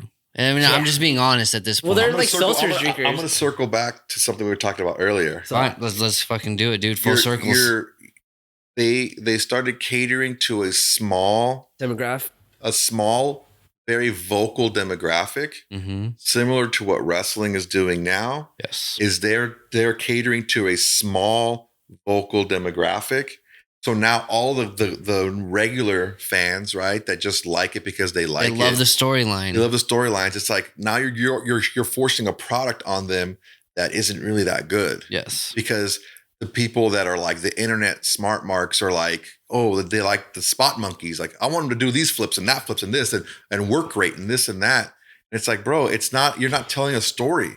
It's like if you were to have like an Avengers movie, right? And it's all action, all shooting, and all. Like, dude, after a while, you're like, dude, this is like, how much more can you do? How much more can you do? Like, where's the story? Who's getting hurt? Why are they hurt? Why are they fighting? Side note, I'm sorry to interrupt. Side note, by this. This is why no fucking anime should ever be created as a live action. That's my whole spiel for the episode. I see some okay ones. No live action anime. Leave it to the imagination Berserker. and what you've seen. That would be a sick live action Berserker. But like you said, fuck you for saying that. Look, as long as a fan does it. Berserk is as long as a fan does it. Wait a second. Sorry. The appeal, the appeal to anime, right, is the peaks. Yeah. Right? Oh, Dragon Ball Z. So like, it's the peaks, right? The story's already there. The emotion's there. Everything is there. But you get the quick, like 0 to like a million fast. I don't know if you can accurately portray that live action. Do that live act. Watch the fight scenes. Watch Luffy Gear 5. Yeah. He is a Tom and Jerry. He's literally a Tom and Jerry character. Homeboy that wrote it is paid homage to Tom and Jerry, which is one of the greatest cartoons ever for slapstick comedy. Like the raw shit that can happen in a funny way. Tom should have been fucking itchy and scratchy, manipulatively mutilated by a mouse. But Tom always came back and won. I think you can do a live action as long as you do one or two things.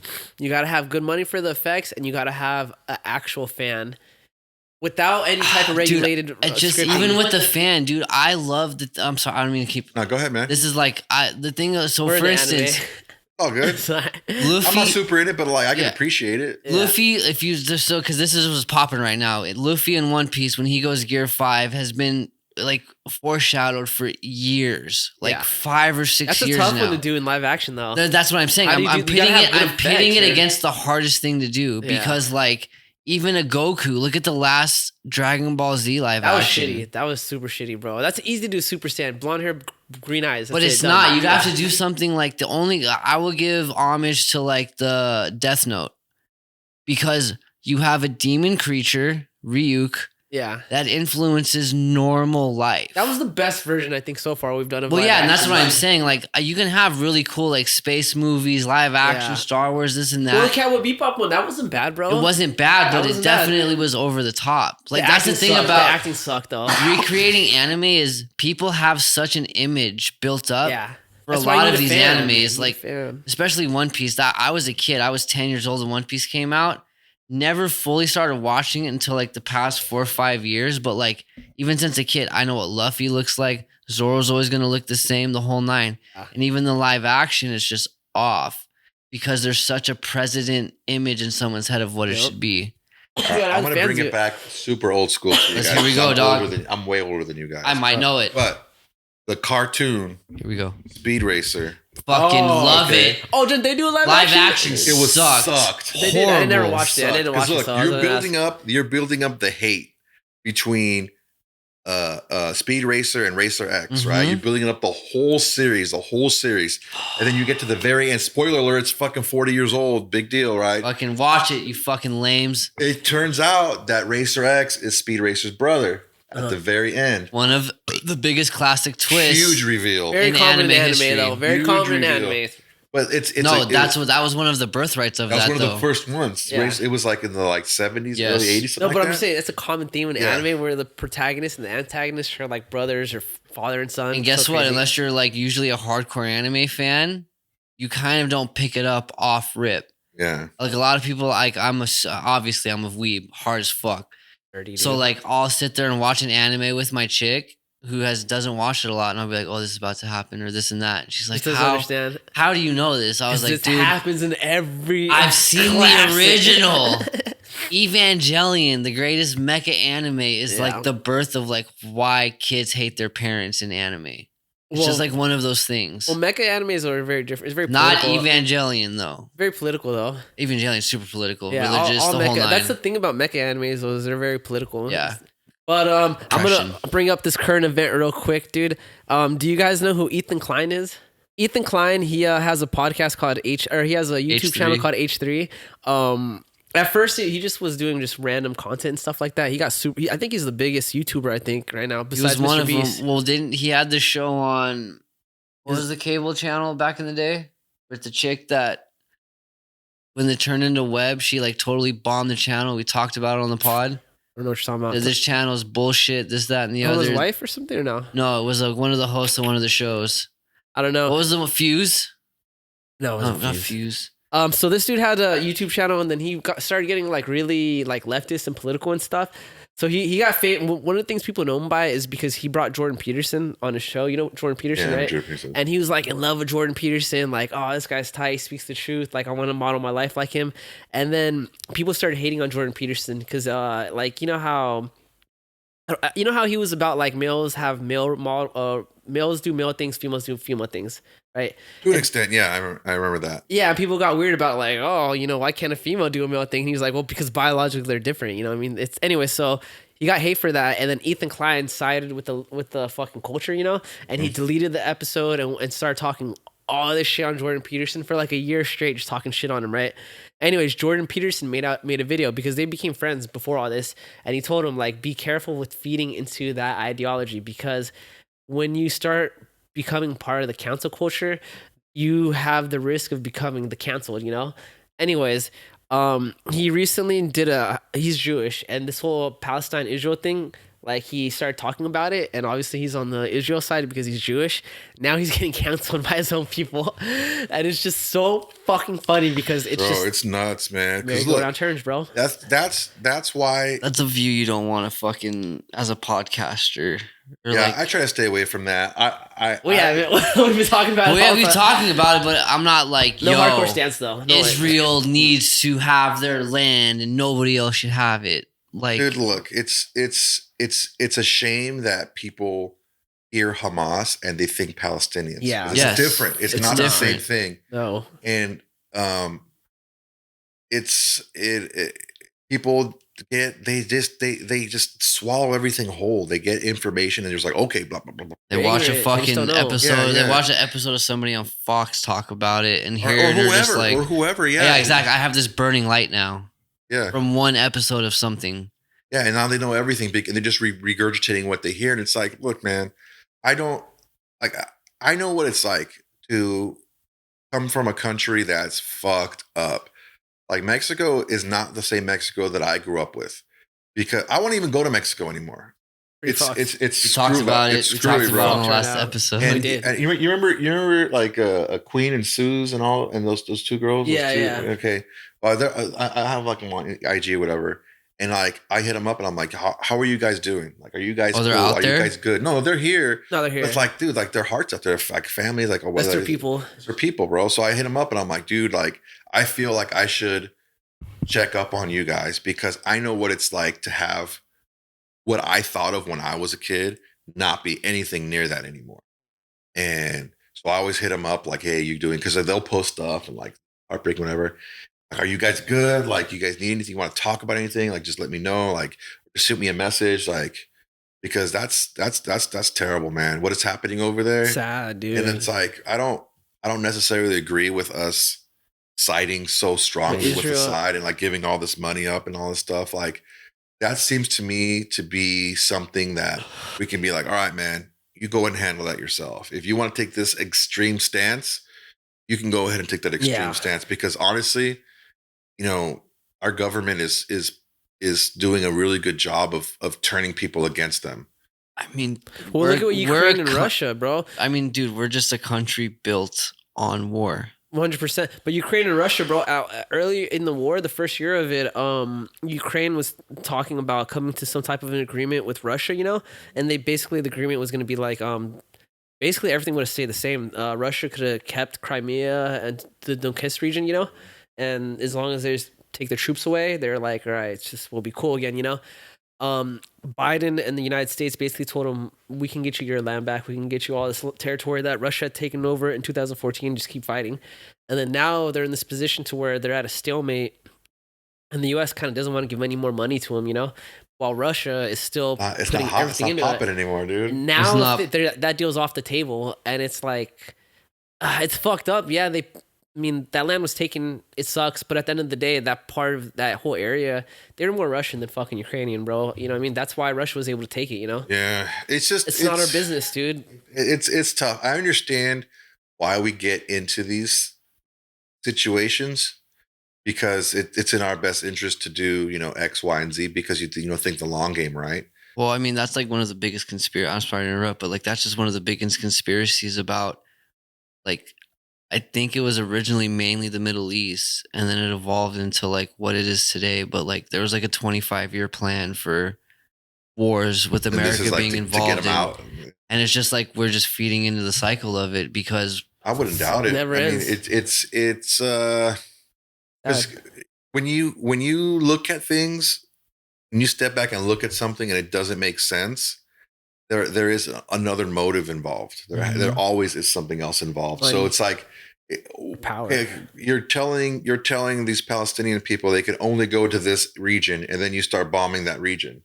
Dude, they hit that fucking refugee camp like 2 days ago. Yeah, man. And it's so up, and again, I don't know enough to say this is right, this is wrong, but I know that killing civilians is wrong. That's definitely wrong. Well, that's against the Geneva Convention, and Israel's supposed to be part of fucking NATO. Yeah. I mean, dude, when the first was it the hospital bombing or something, and the big controversy came out of who did it fired the weapon. I don't know if we have too much controversy over that anymore. Not anymore. I mean, I personally don't know a lot. I don't know if you know who Tim Dillon is. He's like a pretty big like comedian podcaster. He had this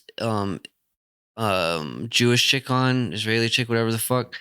And like she was just constantly saying these like Israeli will never bomb a hospital. Israel won't do this. They won't do that. And it's like, are you really fucking sure though? They don't. She probably just doesn't know, though, bro. Well, no, she worked direct. She does know. The thing she was directly involved in the government, like the guy that the new asshole. Well, there was a switch in power, bro. And so prior to like the last like 3 years, Israel had been trying to get more peaceful with Palestine, you know. But this new government, and I'm not saying they haven't bombed hospitals and all that, but this new government just does not give a fuck, dude. Benjamin Nantu, bro, he's a savage, bro. As a guy who's like crusades and shit like that. I mean, mean, he knows that as soon as this war ends, bro, he's probably gonna go to jail, bro.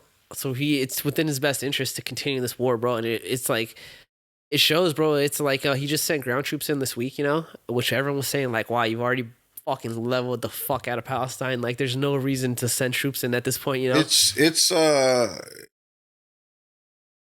a situation where you can't help but wonder what the next move is. Like, they don't know. They don't even know. I don't They've know, been bro. asked that. The They're like, thing what are is, you gonna do? I don't know, man. I think a lot of the people that are in charge over there know exactly what their next move. They'll know what they're going to try to do, because it's too big a scale to be flying off the seat of your pants. Like, it has to be all orchestrated.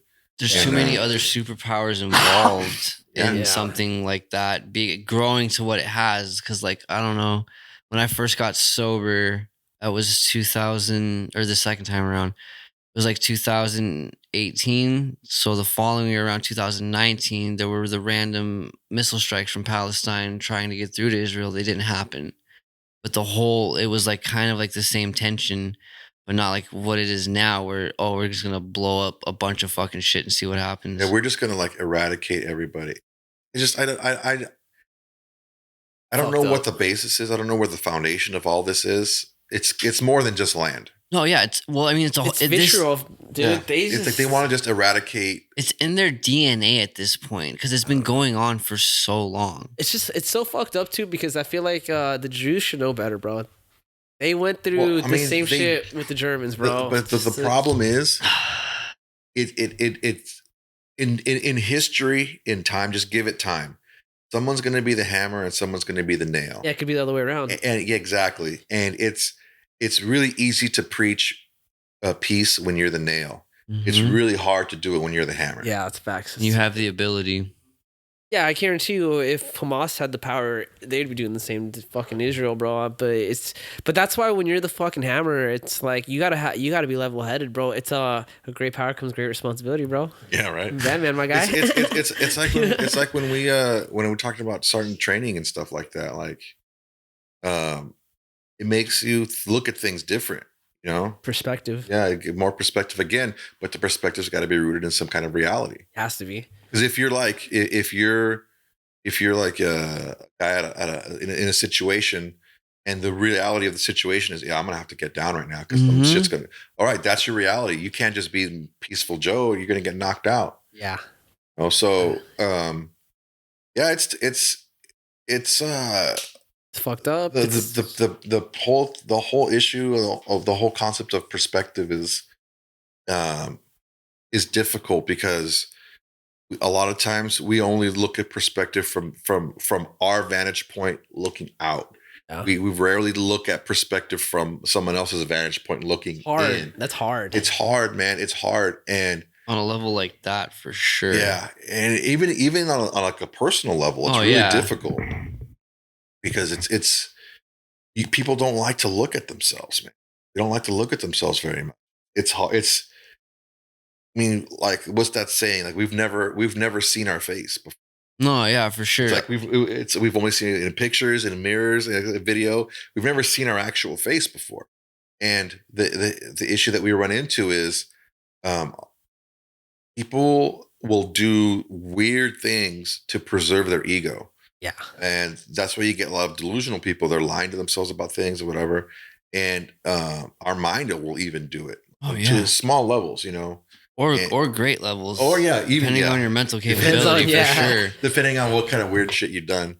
But yeah, that's why it's so hard for people to look inward and really be honest. And I've had to do it, and it's not pretty, dude. It's not pretty at all. Like I respect people that have like full empathy, like that whole ability to be empathetic over everything. Like, I think, yeah, dude, I personally think I'm on the spectrum, being like autistic or fucking something weird, because like empathy only goes like fucking face value with me. Like, if you're crying, I know you're sad, or if your demeanor or anything is off from the routine of the way I know you, there's something different. But like, I've had like a couple of my exes in the past that like, your breathing's off. But it's not like, it's not that weird. No, it's not the weird fucking like, I'm going to dog you out because your breathing's off. It's like, you're not happy right now. Like, what's wrong with you? And like, Joe, bitches, I can do that. Like, cut you straight to the core. It can be a difficult circumstance because you can't lie to those people. You know, those people that know you like that. It's hard, and we just talked about how we do things to preserve our ego. Yeah. It's hard to be around people like that can peg you like that. You know, not like peg you like you like to get pegged, but damn, every weekend, baby. Hell yeah. No, but yeah, it's difficult because again, we don't like to look inward, and when you know that you can't put something by somebody, so rough. That's tough, man. That's so tough. rough. That's why it's important though, as like a parent or like an older person, dude. Is like you need to teach these children how to be able to be objective and to be empathetic, dude.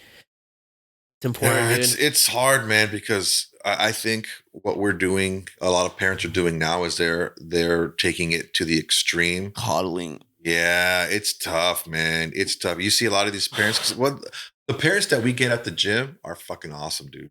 I think For the kid to get. They're fucking, down for the kid, like. Dude, feel some Gigi's things. parents, bro. Dude, Gigi's parents are point, legit, dude. bro. Gigi's parents, dude. Jade's parents. Dude. All the kids' parents, dude. All the kids' Bro, parents. Jade's parents, bro. They were gonna go through a divorce. They're already like separated, moved out, and then they're like fuck it, fucking. They're like, let's give it another try. You know. That's cool. I don't know. Well, I don't know how much about all that, but I don't know how much I. That's a. I think that's cool, That's bro. a They at least give it a personal- try. well, look. Very Asian thing to There's do. they're Asian. Yeah, they're Vietnamese. That might be even worse. There's just levels like that. I don't know, dude. I didn't grow up with a dad. I didn't grow up with parents. I grew up with a lot of friends that came from broken homes. I was your dad, dog. Huh? I I mean, you turned into my dad. You let me sleep at your house when I was strung out on heroin. Eventually, bro, right? Talk to me and shit for sure. But like, hey, I took on that role though. Eventually, yeah. But like, I mean, look at one of our good friends that we grew up with and his parents. wait, who are you talking about? Oh, which one? You You bleep it out, but fucking He okay. didn't have a, was his dad? No, wasn't it? growing up with Nick, like I had no father figure. Nick was one of my best friends. His dad would always take me and him to go play basketball. Like, you know what I mean? Like the shit that should have been happening. So I was looking at his dad, I was like, that guy's super fucking cool. And then we get to junior high and like my brain starts to fucking evolve, whatever the fuck, like grow. And like it comes back into my life knowing you. It's like, yo, my dad was a crackhead, this and that. Bleep the name again. But like that's where the perspective ideal comes into play too, because me growing up, like this motherfucker had his dad the whole time. Like, do you want to play catch with him? Do you want to play basketball? Show him how to shoot a shot. But when I wasn't there hanging out with them, like who knows what the inside of the house looked like? Yeah. Because dudes that smoke crack are fucking wild. Well, it goes back to like what we were talking about earlier, dude. We're like when you're talking about your parents, we're all just trying to do the best we can, dude. Yeah. We all have our habits, bro, our decisions that we make that aren't the best, but it's like you got to put that game face on, you know? Sometimes. You got to try. I want to say like 60%, 70%, and you got 30% that just don't give a fuck. Yeah, it's not easy, man. Like I'm 6 years younger than my dad was when he died. Oof. And so like during his divorce and all that, he was around this age when he got divorced.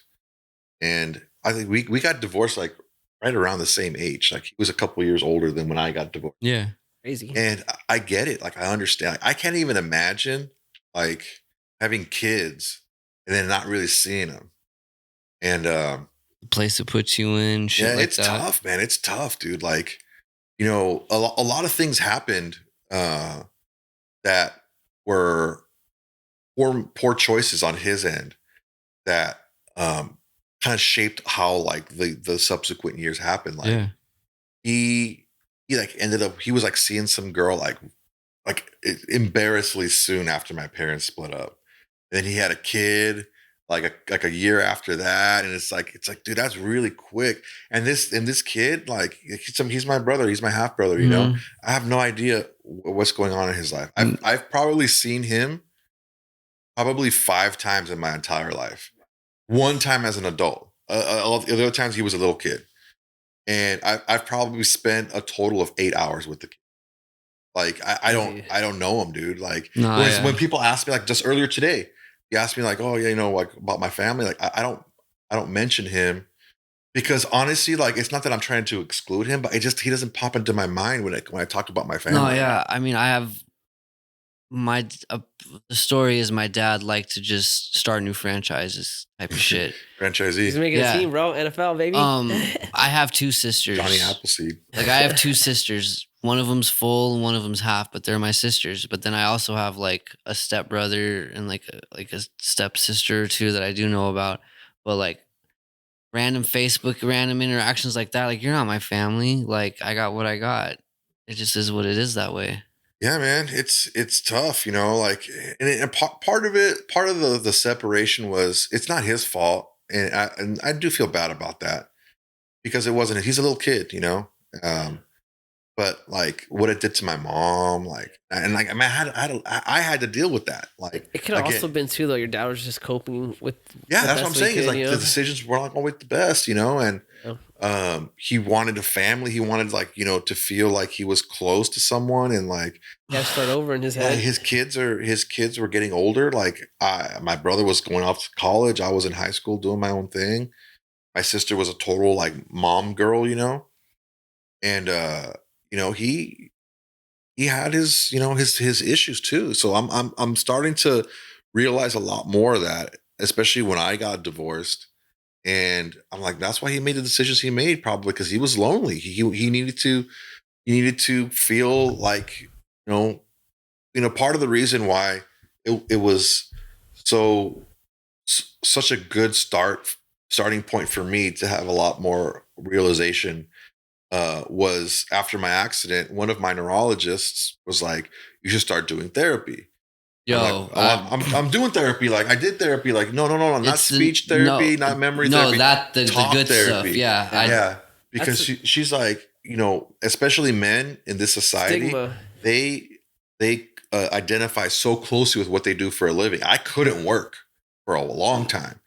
So they're like, you're gonna feel like you're just like waste of space, wasting. Like you like, I was like a grown up fucking 10-year-old, 12-year-old. Same. I couldn't do anything. Same.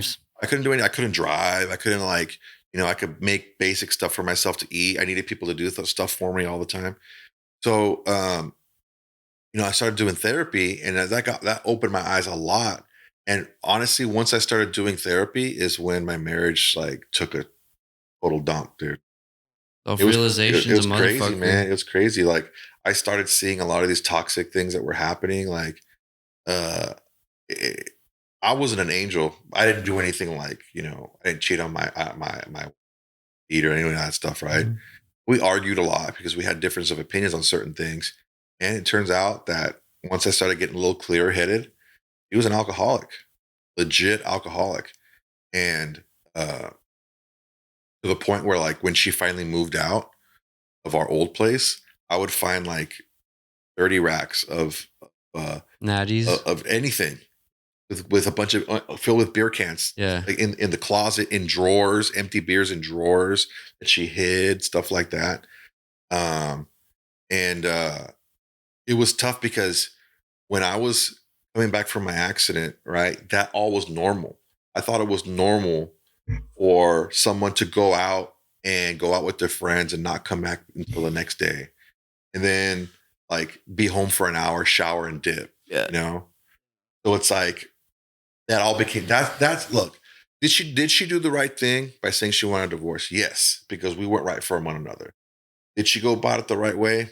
Nah, I think even now, her thinking back on it, she would have done things a lot different because there was a lot of like unnecessary like trauma, alcoholic tendencies. Yeah, it's a lot of unnecessary stuff that didn't need to happen. Like, so she ended up moving in with some guy like a mile away from where we lived. And I'm supposed to think that you didn't know this dude? For like, sure. Bro, look, so okay, like we're all family. You're good, right? you're good, dude. Hey, it's a safe space, baby. Okay, I'm an ex-heroin addict. I lived the whole life of a dirtbag junkie. Like wherever we would go, right? Any black dude that was not in our group already would hit on her. She just had that look, I guess. Yes. Right? And she would always joke around like, oh yeah, even if, this is before my accident. Like, oh, even if we split up, like I'll find a tall black basketball player and then I'll be your sugar mama. Guess who she ended up being with? Tall black basketball player? Exactly that dude. who lived a mile away. She already from had where we someone in lived. her mind, Bro, possibly. and like already I seen I them. started thinking back to stuff. Like, hey, she Hold would up. go out with her friends, and then she would come home the next morning at like 10 o'clock, and she would shower, and then she would leave and do errands all day, knowing this dude lived a mile away.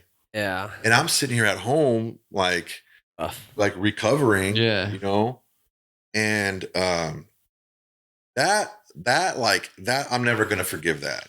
No. I can forgive a lot. You know, you had issues. You know, you were sick. You were an alcoholic. Like you had a lot of things going on in your life. I get that. You had, you know, a husband that was like the leader, that was, you know, making the money, putting you in a good position. But like, cause like after my accident, bro, I lost everything. My career, my savings, my house, my car, my marriage, everything that I valued at the time of my accident, I lost everything. When was your accident? It was June 30th of 2015. I think I met you like 2018, I think, or something. After all that. Yeah. So everything that I valued at the I'm time is gone. For that though, because I'm 23 now, right? Yeah, 2016 is when they opened the gym. The next, Yeah, so I met you. I barely started driving. Yeah, I think I met you 2017 then. Yeah, We probably started therapy at the same time then. Yeah. You and me, like that type of therapy. I was doing therapy like probably like the whole month of July and August were just a waste. I would just sleep all day. I couldn't even sleep laying down. I had to sleep like in a recliner, like one of those little airplane pillows. Because I couldn't, if I lay down, it was like I'm hanging upside down. That's how I felt. Yeah. So I actually got in really good shape though. Like my neurologist was like, just go to the gym, like hit the elliptical, like do what you can do. I started working out, lifting weights, dude. I started lifting weights more. I like started working out more because I had started working out before then. Like I was huge, bro. I was like 300. Over 300. I was like 320, 325. Damn, I just threw a random number out there. 325 pounds. That's crazy. And my doctor's like, you need to start losing some weight, bro. And I'm like, all right. Oh, you were a fat boy 320. I was like, huge. I thought you meant stacked 320. I was like, huge, bro. Like right now, I'm about 280. So I was like 320. But 320 with not a lot of muscle, right? No, I was big, but I wasn't like, yeah. You know. And then I started working out. And then I stopped. I stopped drinking. I stopped all that stuff. I would go to work, and I would come home. I would go straight to the gym before I go home, work out. I would eat good, and stop disassociating. Basically, yeah. I stopped going to the bars, and that's when my ex-wife, and I grew apart because I used to live right by 2nd Street in Long Beach. I used to live in Belmont Shore. So, and I knew all the bartenders, all the GMs, Panama Jacks, all that cool shit. Panama Joe's, Legends. That's what it was. Yeah. Freaking all the places, Acapulco Inn, all the spots. I knew everybody. Like 30 bars right there on 2nd Street. Oh, yeah. And you could walk and stumble home, dude. You know, and so it was a tough experience because you see like when you see an iceberg breaking off, like you see us breaking apart because he's still all about going out partying and all this stuff. And I'm like, I don't want to do that. Like, I want to be healthy. I want to live. And then I get my accident. I gain a bunch of weight back because I was just sitting at home doing nothing. And then I started working out again and I went down to like 240 or something. I was like 80 pounds, 85 pounds. And it was just like, I think she had lost like 8 or something like that. Like those Instagram photos of like the before and after. Yeah, right. Like, dude, like, what the fuck did he do? Like, he didn't even go to the gym. Like, he went to the parking lot. Yeah. And it's like that was like the divide about what we were about at that time. You know, she was still about partying, going out, doing all this stuff. And looking back on it, I can understand, you know, she had that gene. Like her brother went to rehab. Like her parents are both alcoholic. I don't even know. I told her this after I had like gotten a lot of self-realization. I told her, I said, dude, I apologize if I didn't recognize this sooner, but I can't even imagine what it was like growing up in a house with 2 alcoholics. I can't even imagine. I understand why you lie a lot. I understand why you like just say what you got to say at the time, because it's like growing up in a house with 2 alcoholics, like you want to stay low key. Gotta survive. You want to be away. You don't want to be in the spotlight. You want to be in the background. So you lie, tell them what they want to hear at the time, and deal with it later. Skate off. And that's what she did with me. She got to grow though, bro. I understand, but she's still in her addiction, bro. Yeah, she's still deep. You can only grow when you're ready to grow in that aspect, but dude. that's why, you know, you were ready to grow and she wasn't, you know? Yeah, I was ready to grow and she wasn't, but I was never like an alcoholic or anything like that. But like I was the fuck. Realizations are realizations. When I realized I needed to change. What I tell my homies, including this guy, toxic people only date toxic people, bro. And dude, yeah, we found each other, bro. That's why my fucking 23andMe just says toxic. It's very rare that someone that is toxic is with someone that's not toxic for longevity. It's like you get those relationships, bro, but eventually the person that isn't toxic will realize I can do better, you know? But like the day I figured out I needed to make a change. I saw the doctor. He's like, oh, you're this, you're that, whatever. This is how much you. And then I went out and got super drunk, dude. Super freaking drunk one night. Me and my homie Rennie. And I kind of drifted apart from him too. Like I'm not as close to him as I used to be. But I got super drunk. I came home. I woke up the next day and I felt fine. And I'm nope, I should not feel fine. I was way too drunk. I passed out. Like I threw up on the freaking ground. We had like hardwood floors. I threw up all over the floor. And I woke up the next morning and I felt fine. I'm like, no, I should not feel good. My body is used to like me punishing it. Like I can't do this anymore. So that's when I started. I started to, and it sucked. When you realized, you know, something's not right. I went into the gym and I was like, lifting like pussy ass weight. I used to be strong. What the hell happened? And I just kept going. I went every day, dude. I went every day. And on a diet, dude. Like I started, and I think after I lost 30 pounds, once I got under 300, my gift to myself was I upgraded my membership from regular 24-hour to like a super sport, like a nice one. Yeah. So I was able to go to the nice 24-hour fitness. That was like my present to myself. I said, if once I get under 300 pounds, I'm gonna fucking do this. I did. I was all right, cool. And I mean, I just kept going, and I'd see the same people there, and it was hard, man, because I didn't have that support from her. Because she was still out, you know, and she'd be like, hey, are you good? Like, I'm gonna go out and have a drink. I'll be back. And I didn't mind because, you know, all my friends were like the security, the GMs, the bartenders, all that stuff. Like they were all my buddies. So they would take care of her, you know. I even spoke at the Long Beach like city council on behalf of Panama Joe's. Yeah. And I was like, because I was like, dude, like I send my sister. They deserve to be here. Because they're trying to shut them down and take their freaking license away or something. And I'm like, no, dude, like I send my wife and my sister there all the time, and they feel safe. Can I hit your vape, bro? Mine died. So that was a big like a shifting point with us, is the fact that she just kept doing that, and I was just, you know, not about that anymore. And you know, a lot of people that I was really close with at the time, I'm not even really that close with anymore. Not that I still wouldn't like do anything for them, you know. It's just the way you met him, though. It's just I knew Rennie since high school. Like I knew my buddy Rennie since high school, and even now it's like our lives are just so much different, you know. Like I'm all about like the gym and my podcast and like, which is fucking doing good, by the way, dude. Work out, but whatever. Shout out to his podcast, bro. He's been getting some views, bro. That fool cultivated that pretty shit. Pretty good, man. That's tight, dude. Yeah, about we'll probably have like 7,000 subscribers right now, and my last live at like 3,500. He's the first one I hit up when I wanted to do the podcast. I was asking him all types of questions because I knew he knew. We did a show like right when the coach got fired from the Raiders, Josh McDaniels. Last week we did I freaking called RJ. I was like, get your fucking ass out of bed. We got to do a live right now. Wait, the new coach got fired? Oh yeah, bring that up, bro. You told me that at the gym. Hold on, I got you. All right, you bring it up. Yeah, bro. Dude, two tall boys. Sorry. Wait, Josh McDaniels. Yeah. All right, so we had the John Gruden stuff happened, right? In like 2021. Yeah. The Gruden stuff happened, and then they had an interim coach, Rich Bisaccia. Okay. And he was like a special team coach, but like the team really liked him, right? Well, Mark Davis, the owner, didn't want to hire him permanently. He wanted to go and get like a big splash hire because Gruden was a big splash hire. So he took Josh McDaniels from the Patriots. Mm-hmm. He was the offensive coordinator. Yep. He came in and he was the coach. Well, the team got progressively worse and worse. Released the quarterback Derek Carr, which I thought it was time for us to move on from him because I think we had topped out as far as his capability. Absolutely. So yeah, he had like those. But then he replaced him with Jimmy Garoppolo, who has been awful, and the team just started to progressively get worse and worse.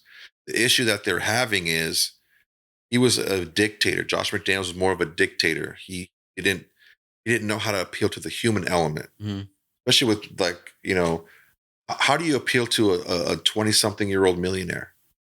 Alpha athlete in Vegas. You have to appeal to the human element. You can't just be like, you got to do this, you got to do this, especially if it's not working, especially if you're not winning. So he lost the team finally, and then on Halloween night, they had lost Monday night on the 30th.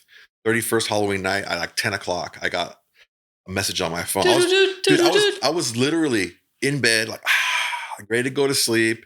Crying. And then like I look at my freaking phone and I'm like, dude, normally when I have a rule. I said, you know what? Once I get into bed, unless I'm gonna freaking FaceTime my chick, I'm not gonna answer my phone. I'm not gonna look at anything. Yeah. I'm gonna go to sleep.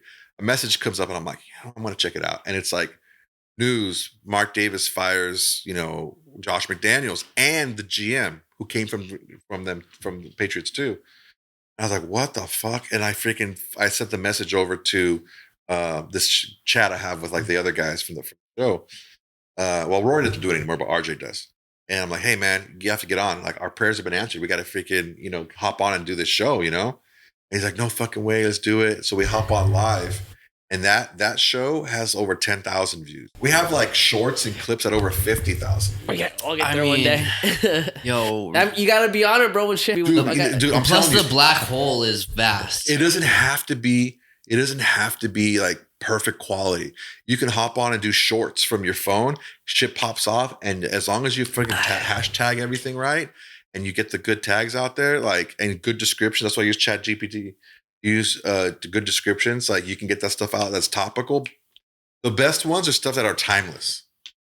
That's what's hard for me, dude. Is because I went to school for production, so it's like I need everything to be like perfect, bro. But dude, it's guerrilla warfare, bro. It's guerrilla marketing. Like it's guerrilla video. The first time I ever saw this reel has 500 views was the Frieza thing. Like almost 6K in Dragon Ball Z. Most kids growing up love Goku or one of the other cool characters. As we've gotten older, a lot of fucking people like the weird alien racist dude. Asexual racist Frieza who's just all about eradicating a race and goes about it in the most like thoughtful wordplay. Makes sense, dude. And it's like as an adult growing up in the 90s to what 2023 is now, like I am so tired of blue hairs.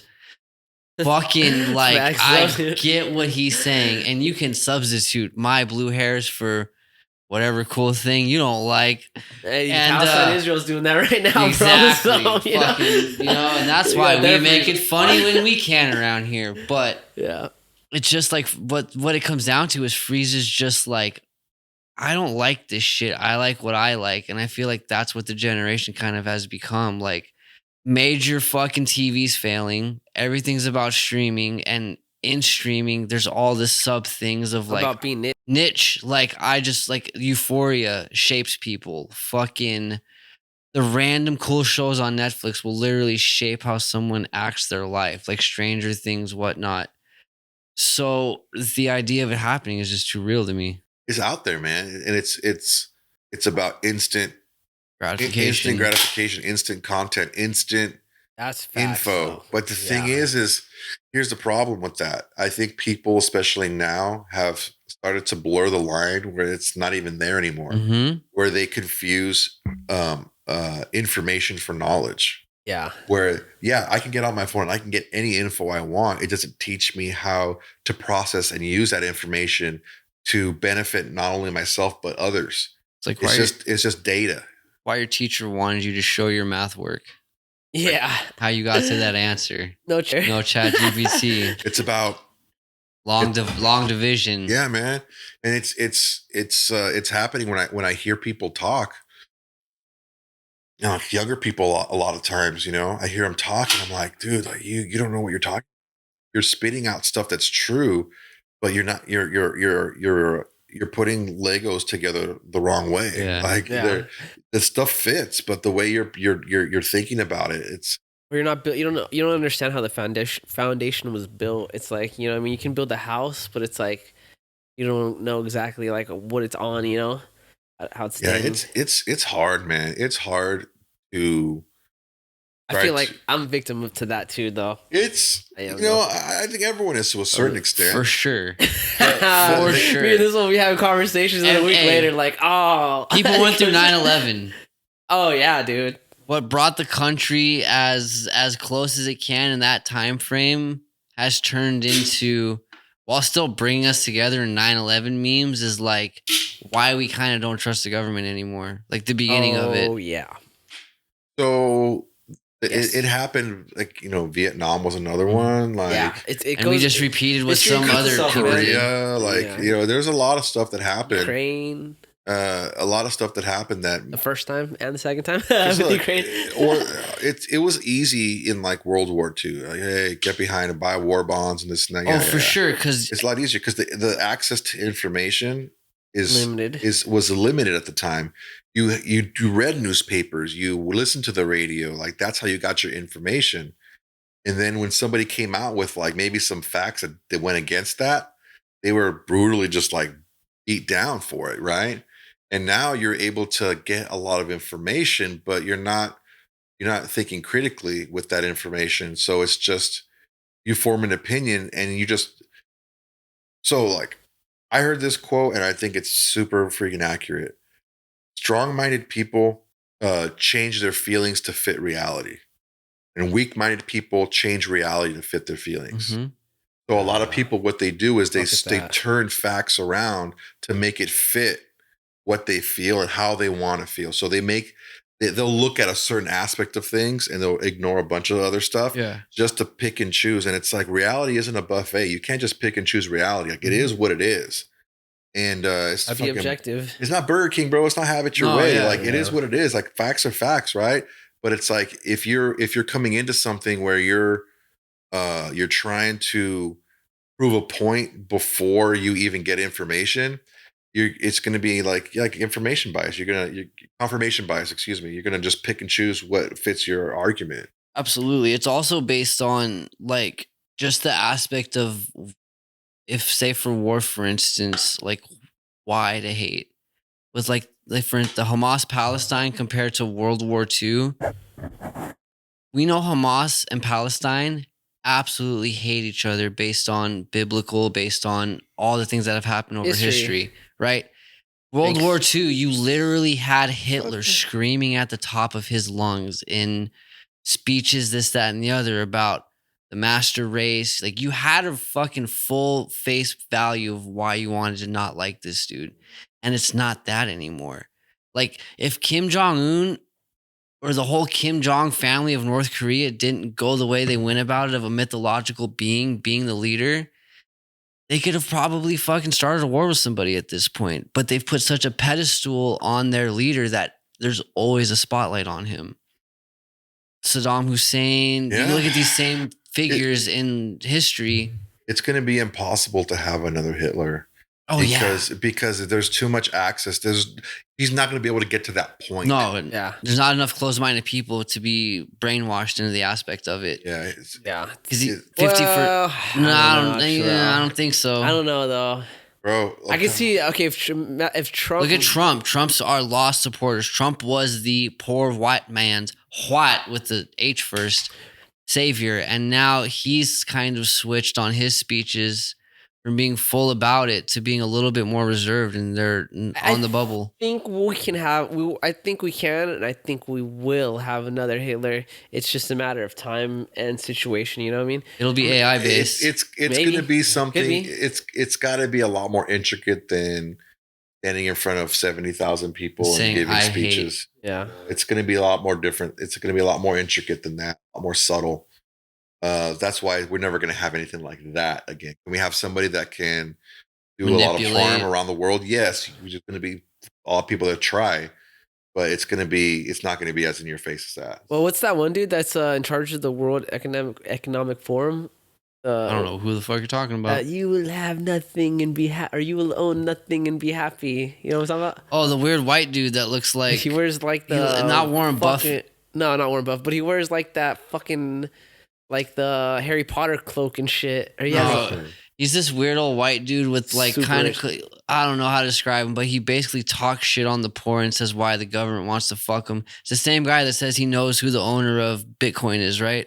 I don't know if he said that, but it could be him. Okay. He's just like the World Economic Forum. It's like this group of people, like a bunch of leaders from around the world where they get together and they discuss things like economy and AI and things like that and where they want to push society to go towards, but it's all like big, important people. But anyways, his whole big thing is basically he wants to push AI. He wants to push society to becoming mindless type thing. He wants like a homogenous, like a global homogenous society, We all follow like the same like laws and doctrine, Definitely not the same guy I thought of. No, it was. You see the picture of them wearing the cloak? No, it just looks like fucking the guy that does the State Farm insurance. Klaus? His name's like Klaus or something? Yeah, Klaus Schwab. Yeah. You know the guy that does the farmers market? We are farmers. That's what he He always like has a cool trophy or something. That's kind of who he looks like. All right. Well, on that note, dude, we've hit almost 3 hours, I think. I mean, we've kind of hopped across subjects. This is the longest podcast we ever did, bro. This is a good one. Anything else you want to add, bro? No, man, that's it. I've talked about a lot of stuff. Yeah, well, Juan, dude, I just want to tell you, I appreciate you, bro. Yeah, man, thanks for having you, bro. me. Thank you for being in my life, bro. Thank you for being a part of Spider, bro. I know Frankie has a very fucking soft spot for you, and good dude, man. Good man, bro. And so are you, dude. So, thanks, man. Hopefully we can continue this friendship and hopefully have you on another time, bro.